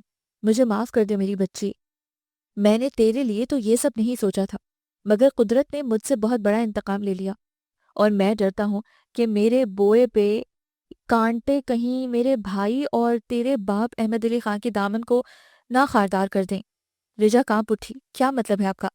شیر گل نے ایک تنہا گوشے میں لے جاتے ہوئے اس سے کہا کہ جس گینگ نے میرے سپرد یہ کام کیا تھا کہ ہیروئن اور ہیرے اسمگل کروں، اس نے ایک بار پھر مجھ سے رابطہ کیا ہے اور مجھ سے کہا ہے کہ انگلینڈ سے کم از کم 200 گرام ہیروئن اور ایک پیکٹ ہیروں کا فوراً امریکہ پہنچاؤں۔ میری سمجھ میں نہیں آ رہا کہ کیسے یہ سب کروں، کہ بیمار ہوں، دماغ بار بار ساتھ چھوڑ دیتا ہے، اگر کہیں بے ہوش ہو کر پکڑا گیا تو سب گھر والوں کی کتنی بدنامی ہوگی، اور تجھے اب میں استعمال کرنا نہیں چاہتا۔ رجا ہونٹ دانتوں تلے دبائے چچا کی صورت دیکھتی رہ گئی۔ اس نے شیر گل کو کوئی جواب نہیں دیا تھا اور خاموشی سے گھر لوٹ آئی تھی۔ مگر اس دروازے سے وہ اپنی شادی، اپنی ذات کو فراموش کر کے صرف اسی سوچ میں غلطاں تھی کہ کس طرح گھر کی عزت بھی رہ جائے اور اس کا اس عذاب سے پیچھا بھی چھوٹ جائے، مگر اب تک کسی فیصلے پر نہیں پہنچ پائی تھی، اسی لیے بس بے چین سی اندر باہر گھومے جاتی۔ وہ صبح بہت بھیگی بھیگی سی تھی، وقفے وقفے سے زبردست بارش ہو رہی تھی، گھر کے سب افراد پکنک کا پروگرام بنا رہے تھے، مگر رجا کے اندر عجیب سا حبس، بڑی گہری گھٹا چھائی ہوئی تھی۔ اس کا دل ایک ان دیکھی آگ میں جل رہا تھا اور وہ اس گھٹن سے چھٹکارا پانا چاہتی تھی۔ اس نے ربیکا سے میوزیم دیکھنے کا بہانہ بنایا اور سب کی پرواہ کیے بغیر گھر سے تنہا نکل گئی۔ ربیکا نے احمد علی خان کی طرف دیکھا۔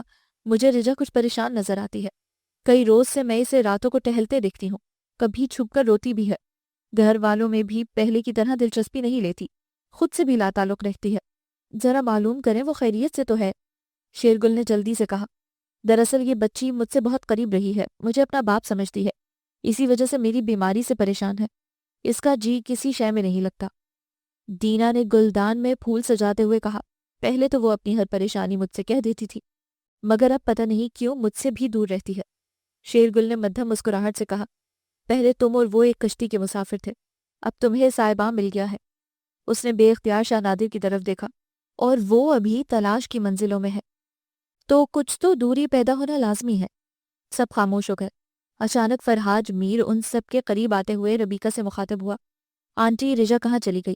میں اتنی دیر سے بات کرنے کی کوشش کر رہا تھا، مگر اس نے پہلے تو لفٹ ہی نہیں دی، پھر اکتا کر آپ لوگوں کے پاس چلی آئی۔ دینا نے دھیرے سے کہا، اور اب میڈم تساؤ کے میوزیم کو تنہا دیکھنے کا کہہ کر گھر سے ہی چلی گئی ہیں۔ اوہ، تو فرحاج نے تیزی سے کہا، اس پاگل لڑکی کو یہ سب نہیں کرنا چاہیے، اور تیز تیز قدم اٹھاتا باہر چل دیا۔ سب معنی خیزی سے مسکرا دیے۔ مہدام تساؤ کے مومی عجائب گھر میں رجا کو گھومنے میں بہت لطف آ رہا تھا۔ سب سے پہلے وہ عمارت کے اس نیم تاریک حصے میں پہنچی جہاں پرانے زمانے کی قتل کی واردات بڑے مؤثر انداز میں باقاعدہ زنجیروں یا چیخوں اور قتل و خون کے ڈرامے کے ساتھ دہرائی جاتی۔ پھر وہ موڈ فریش کرنے سلیپنگ بیوٹی کی الف لالوی کہانی کے حصے میں پہنچ گئی، اور اسے مطمئن سا سوتے دیکھ کر اس کا جی چاہا کہ کاش وہ بھی اس سنگدل دنیا اور اس کے عذابوں سے منہ موڑ کر یوں ہی اطمینان سے سو سکتی۔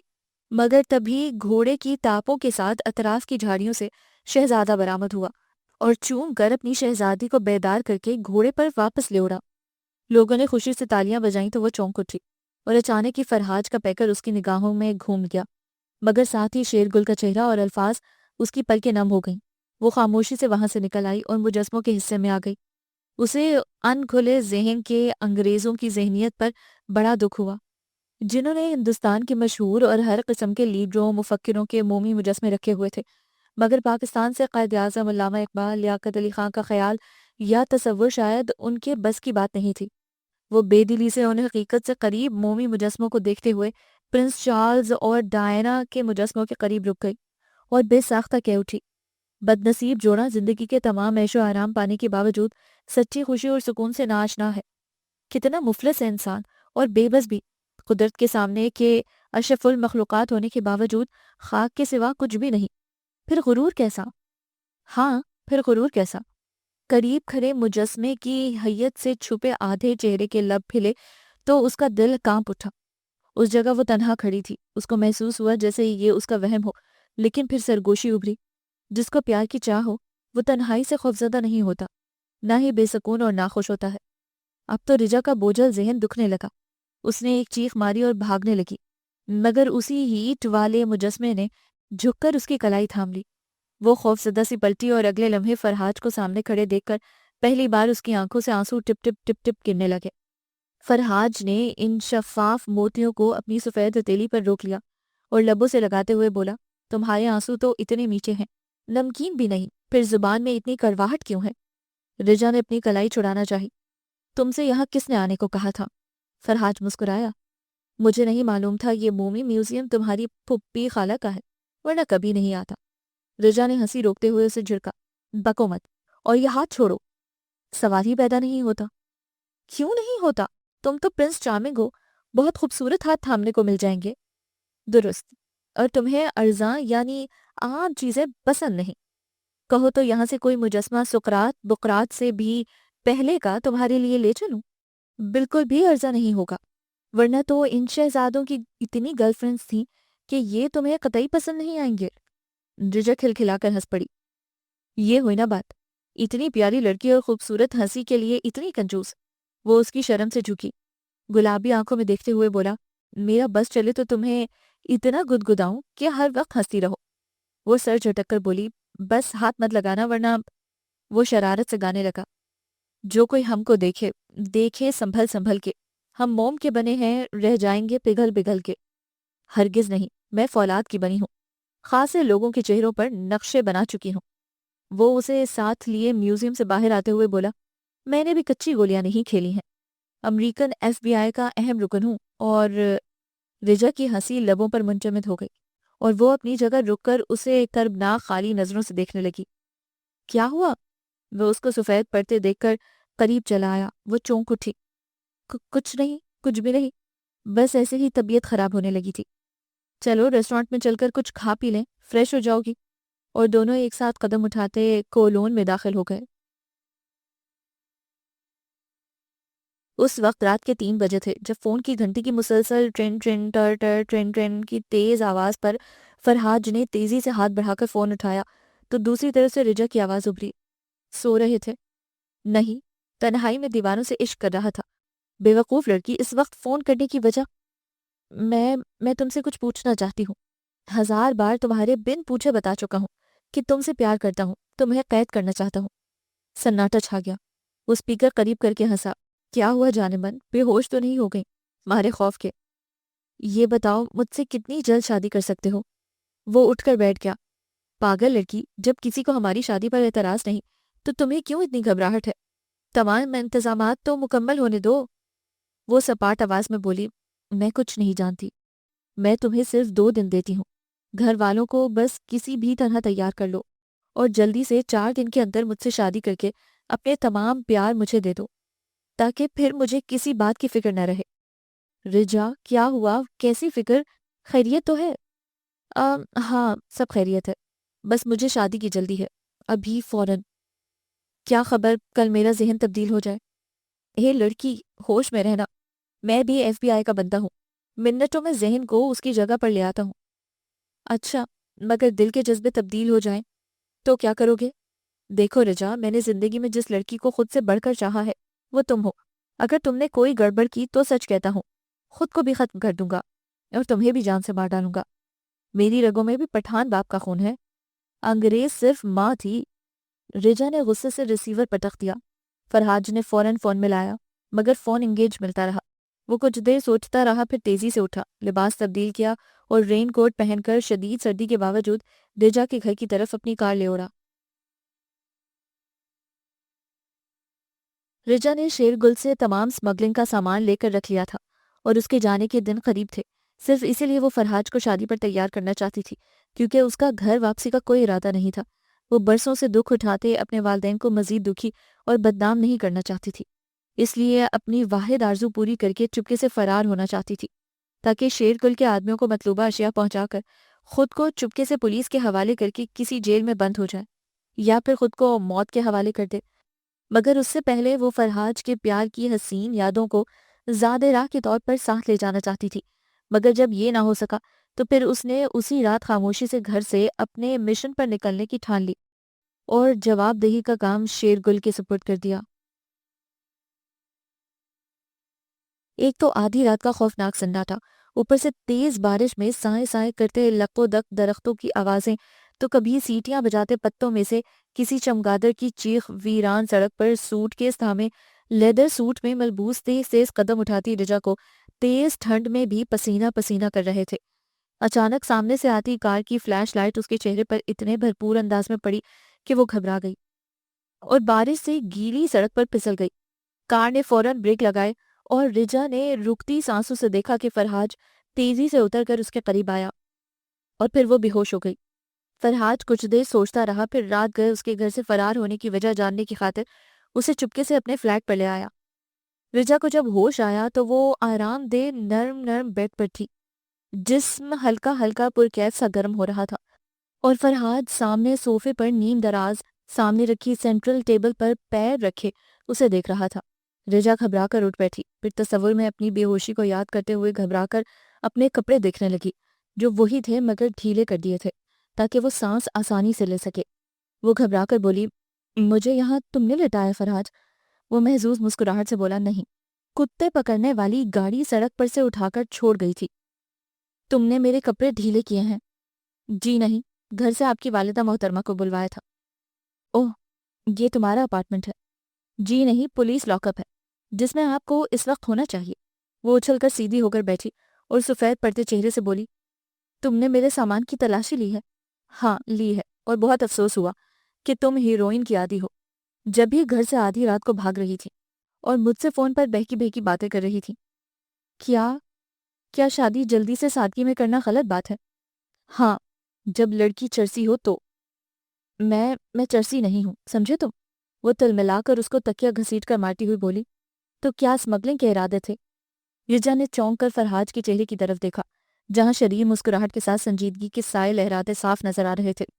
وہ اپنی جگہ سے اٹھی، پھر اس کے قریب قالین پر بیٹھ کر کانپتے ہاتھوں سے آڑی ترچھی لکیریں بناتی ہوئی بولی، فرحاج، میں اچھی لڑکی نہیں ہوں، میں جانتا ہوں، اسی لیے تم سے عشق کر بیٹھا، اور اب شادی بھی کروں گا، مگر دھوم دھام سے، ہڑا دوڑی میں نہیں۔ میں مذاق نہیں کر رہی، تم سمجھتے کیوں نہیں؟ اور فرحاج کے کچھ کہنے سے پہلے وہ ہاتھوں میں سر رکھ کر رونے لگی۔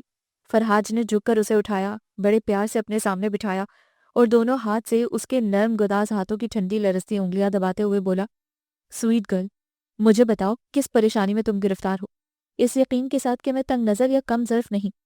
تم میرا پیار ہو، میری عزت ہو، اور میری نظروں میں ہمیشہ اسی طرح معتبر رہو گی۔ اوہ فراج، تم فرشتہ ہو، مکمل فرشتہ۔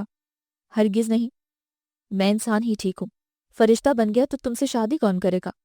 وہ دھیرے سے ہنس دی، پھر فرحاج کے حوصلہ دینے پر اس نے دھیرے دھیرے شیرگل کی انتقامی داستان تمام کہہ سنائی، اور یہ بھی کہ کس طرح 2-3 بار وہ فورن ٹرپس پر اسے گھومنے پھرنے کے نام پر لے کر گیا تھا، مگر اس کے سامان میں ہیروئن اور ہیرے وغیرہ چھپا کر ان کی تصویریں بھی اتار لی تھیں، اور اب بھی اپنی مظلومیت کا رونا رو کر بیماری کے نام پر اسے اسمگلنگ کرنے پر مجبور کر رہا ہے، یہ کہہ کر کہ اگر اس نے ساتھ نہیں دیا تو اس کے آدمی اس کی تصویروں کی مدد سے اسے ماں احمد علی کے تمام گھر کے ختم کر ڈالیں گے۔ وہ سسکیاں لیتے ہوئے بولی، اسی لیے میں نے فون پر تم سے شادی کا کہا تھا، تاکہ تمہارے پیار کے سہارے اس کام کے بعد زندگی کو خدا حافظ کہہ سکوں۔ فرحاج نے اسے شانوں سے تھام کر خود سے قریب کرتے ہوئے کہا، خدا کا شکر ہے تمہیں کچھ نہیں ہوا، ورنہ میں کہیں کا نہ رہتا۔ وہ اسی طرح آنسو بہاتے ہوئے بولی، میرے پاس وقت کم ہے فرحاج، اور فرحاج نے سوچتی نظروں سے اس کی طرف دیکھتے ہوئے اس کے ہونٹوں پر انگلی رکھ دی۔ بس اب تم چپ چاپ یہاں آرام کرو اور مجھے شیر گل کی تفصیل ماں اس کے لوگوں کے ٹھکانوں کے ایک کاغذ پر لکھوا دو، اور جو جہیز تم ساتھ لے کر آدھی رات کو سڑک پر نکلی تھی وہ بھی میرے حوالے کر دو، اور خود اس اپارٹمنٹ میں چپ چاپ بند پڑی رہو جب تک میں واپس نہ لوٹوں۔ وہ اس کے سامنے آ کھڑی ہوئی، تم کہاں جا رہے ہو؟ وہ لوگ میرے دشمن ہیں، میں نہ پہنچی تو کہیں پپا کو پریشان نہ کریں، اور پھر تمہیں بھی نقصان۔ چوپ!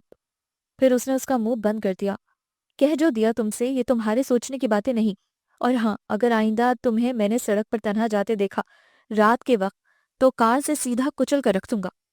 دوست کے بالوں کو جھٹکا دے کر بولا، پاگل لڑکی، اعتبار کرنا سیکھو، اگر تم مجھے فون پر اس وقت اتنا ہی بتا دیتی کہ پریشان ہو تو میں فوراً پہنچ جاتا، آخر ابھی بھی تو پہنچا ہی۔ ہاں، اس وقت کیسے پہنچ گئے تھے؟ وہ شوق ہو گیا، اپنے پیار کے سہارے۔ وہ جلدی سے بستر میں دبک گئی۔ فرحاج ہنس پڑا، بے فکر رہو، شادی سے پہلے تمہیں ہاتھ نہیں لگاؤں گا، میں مرد ہوں، کوئی اوباش عاشق نہیں۔ مرد کی محبت میں عورت کی عزت و احترام ہمیشہ اولین حیثیت رکھتا ہے، یہ ہمیشہ یاد رکھنا۔ وہ شرارت سے ہنسی، بہت بہتر سر، اور کوئی حکم؟ فرحاج شریر مسکراہٹ سے بولا، اب کیا حکم دوں، شریف پریمی مرد پر پورا لیکچر جھاڑ چکا ہوں۔ دونوں کھلکھلا کر ہنس پڑے، اور فرحاج اسے اپنا خیال رکھنے کا کہہ کر تیار ہو کر فوراً گھر سے نکل گیا۔ پھر کچھ سوچ کر پلٹا اور فون کے تار نکالتے ہوئے بولا، تم یہاں میری واپسی تک روپوش رہو گی، کسی کے لیے بھی تم دروازہ ہرگز نہیں کھولنا، باقی تمہارے گھر پر میں کوئی بہانہ بنا دوں گا، لیکن تمہارے یہاں قیام کی کسی کو ہوا بھی نہیں لگنی دینی، یہ تمہاری حفاظت کے لیے بہت ضروری ہے۔ اس کے ساتھ ہی وہ اسے خدا حافظ کہتا جدا ہو گیا۔ وہ 3 دن رات رجا کے لیے قیامت سے کم نہ تھے۔ وہ کمرے کی کھڑکیوں اور دروازوں کو مقفل رکھی، حتیٰ کہ پردے بھی ڈالے رکھتی، دبے پاؤں چلتی تاکہ کسی پڑوسی کو فلیٹ میں اس کی موجودگی کا پتہ نہ چلے۔ اسے صبح و شام کا پتہ صرف گھڑی کی سوئیوں کی رفتار سے چلتا۔ وہ دل ہی دل میں فرحاج کی کامیابی کی دعا مانگتی، کبھی سوچتی اس کے گھر والے اس کی گمشدگی کو کس طرح لیں گے، فرحاج نے ان سے کیا کہا ہوگا، شیر گل اور اس کے آدمیوں سے وہ کیسے نمٹا ہوگا، اور جلد وہ کیا خبر اس تک لائے گا، اس کے لیے زندگی کی نوید یا موت کا پیغام۔ وہ بعض اوقات اپنی سوچوں میں الجھ جاتی تو فرحاج کے بارے میں سوچنے لگتی، کتنا شاندار شخص ہے، سب سے جدا، پریشانی کے عالم میں بھی ذہنی دباؤ میں نہیں آتا، اس کے پیار کا ہر موسم، ہر رت ایک الگ ہی مزہ دیتا ہے، اس کا ساتھ، اس کی خوشبو تک محبت و تحفظ کا احساس دیتے ہیں۔ اور اچانک ہی اسے بہت پہلے کی ایک نظم کے اشعار یاد آ گئے۔ اس نے بیڈ پر لیٹے لیٹے فرحاج کے حوالے اس کے تصور اور پیار کی مہک میں ڈوبے بے خودی سے دہرانے شروع کر دیے، اور پھر وہ اپنے ہی حسین تصور میں ڈوبی نیند کی وادیوں میں نکل گئی۔ دروازے میں ماسٹر چابی لگی اور فرحاج نے ہاتھ سے اندر کا ڈبل لاک کھولا اور صبح کی روشنی کے ساتھ گھر میں داخل ہوا۔ ساتھ ہی خوشی سے اس نے تمام کھڑکیاں اور پردے ہٹا دیے، ہر طرف روشنی ہی روشنی پھیل گئی، مگر وہ کسی معصوم بچے کی طرح ہاتھوں کے اوپر چہرہ ٹکائے بکھرے سنہری بالوں کے ساتھ بے خبر سو رہی تھی۔ فرحاج اس کے قریب قالین پر بیٹھ گیا اور بے خود سا ہونے لگا، قرب حسن سے کہ جلدی سے اسے شانے ہلاتے ہوئے اونچی آواز میں بولا، اٹھو جلدی، تمہارے بغیر سب کام ادھورا پڑا ہے۔ وہ گھبرا کر آنکھیں ملتی اٹھ بیٹھی۔ کیا ہوا؟ کون؟ فرحاج، یہ خیریت تو ہے؟ کب آئے؟ فرحاج مسکراہٹ چھپا کر بولا، خیریت کیسی؟ تمہارے چچا اور ان کے ساتھی پکڑوا دیے میں نے، لیکن پولیس کہتی ہے ہمیں تو وہ قاتل حسینہ بھی چاہیے جو راتوں کو سڑکیں ناپتی ہے اور دن میں گھوڑے ہی نہیں پورا استبل بیچ کر سوتی ہے۔ رجا کھلکھلا کر ہنس دی، thanks God and Farhaj, I love you so much. Farhaj محظوظ سا ہنس پڑا، اب اٹھو اور جلدی سے منہ ہاتھ دھو کر تیار ہو جاؤ، تمہیں میرے ساتھ چلنا ہے۔ کیوں؟ کہاں؟ وہ گھبرا گئی۔ فرحاج ہنس پڑا، پولیس اسٹیشن نہیں، مادام تساؤ کے عجائب گھر۔ وہ کنفیوز نظر آنے لگی، وہاں کیوں؟ فرحاج مسکرایا، تمہارے گھر یہی بہانہ بنایا تھا یار کہ تمہارا مجسمہ نادر حسن کے نمونے کے طور پر وہاں رکھا جا رہا ہے، اس لیے تم اس میں مصروف ہو، اور آج سب تمہارا مجسمہ وہاں دیکھنے جائیں گے۔ رجا چلائی، پاگل، کوئی آسان سا بہانہ نہیں بنا سکتے تھے۔ وہ ہنسا، اس میں کیا مشکل ہے، تھوڑی دیر سانس روکے کھڑی رہنا، یا کہو تو سلیپنگ بیوٹی کی جگہ لٹوا دوں، پھر ایک پیار کے ساتھ اٹھا لوں گا۔ وہ اسے گھورنے لگی، بکو مت۔ وہ شرارت سے بولا، ٹھیک ہے، پرانے زمانے کے جلاد والے حصے میں چلی جاؤ، صرف گردن ہی تو دھڑ سے الگ کی جائے گی، جو بعد میں کسی اچھی لڑکی کی لگوا لوں گا، اس میں کم از کم تمہیں سانس تو نہیں روکنا پڑے گی۔ رجا پیر پٹختی کچن کی طرف چل دی اور وہ فریش ہونے واش روم میں چلا گیا۔ شبنم کے رخساروں پر سورج کے ہونٹ، ٹھہر گیا ہے وصل کا ایک روشن لمحہ۔ وہ پورے چاند کی رات تھی جب دینا اور شاہ نادر ایک دوسرے کے ہمسفر بنے اور رجا اور فرحاج میرے جیون ساتھی ٹھہرے۔ ریشی یعنی دینا دلہنوں کی روایتی مسکراہٹ کے ساتھ سب کا دل موہ رہی تھی، اور مینا گل یعنی رجا سختی سے پلکے موندے فرحاج کی شوخ و شریر جملے بازی پر ہنسی روکتے روکتے گلنار ہوئے جا رہی تھی، اور لوگوں کی نگاہیں اس پر جم سی جاتی تھیں۔ احمد علی خان، ربیکہ اور سب لڑکیاں خوشی سے بے حال ہوئی جا رہی تھیں۔ احمد علی خان بار بار کہتے، خدا کا شکر ہے میری قوس قزح آج مکمل ہوئی۔ دینا نے برابر بیٹھی رجا کے کان میں سرگوشی کی، یہ قوس قزح کتنی کٹھن منزلوں سے گزر کر مکمل ہوئی ہے، ہم پاپا سے کہہ کر اس گھر کا نام تبدیل کروا لیں گے۔ رجا نے اسی طرح بند آنکھوں سے اسبات میں سر ہلا دیا۔ دینا نے اسے حیرت سے دیکھا، ہم دونوں ہی آف وائٹ ڈریس میں بہت شاندار لگ رہے ہیں، مگر تم یہ آنکھیں کس خوف سے بند کیے ہوئے ہو؟ فرحاج کے ڈر سے، قسم سے بہت ہنساتا ہے، اگر یہاں میں ہنسنے لگی تو مشکل ہو جائے گی۔ اتنے میں نادر نے فرحاج کے کان میں کچھ کہا، اس نے اس بات میں سر ہلایا اور فوٹوگرافر لڑکے کو قریب بلا کر صرف دونوں دلہا دلہن یعنی ان چاروں کا ایک الگ گروپ لینے کو کہا، مگر رجا نے تب بھی آنکھیں نہیں کھولی، تو فرحاج نے اپنے دوست فوٹوگرافر کو آنکھ سے اشارہ کیا، وہ بالکل الرٹ ہو گیا۔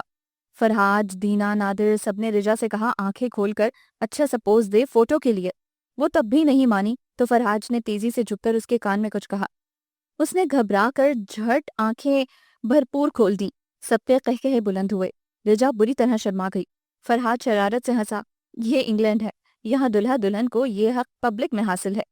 تبھی نادر نے اپنی دلہن کے ساتھ موقع سے فائدہ اٹھایا اور شوخ لہجے میں بولا، یہ سب سے نایاب فوٹو ہے، کیونکہ اس نے اس شعر کی تصدیق کی ہے کہ شبنم کے رخساروں پر سورج کے ہونٹ، ٹھہر گیا ہے وصل کا ایک روشن لمحہ۔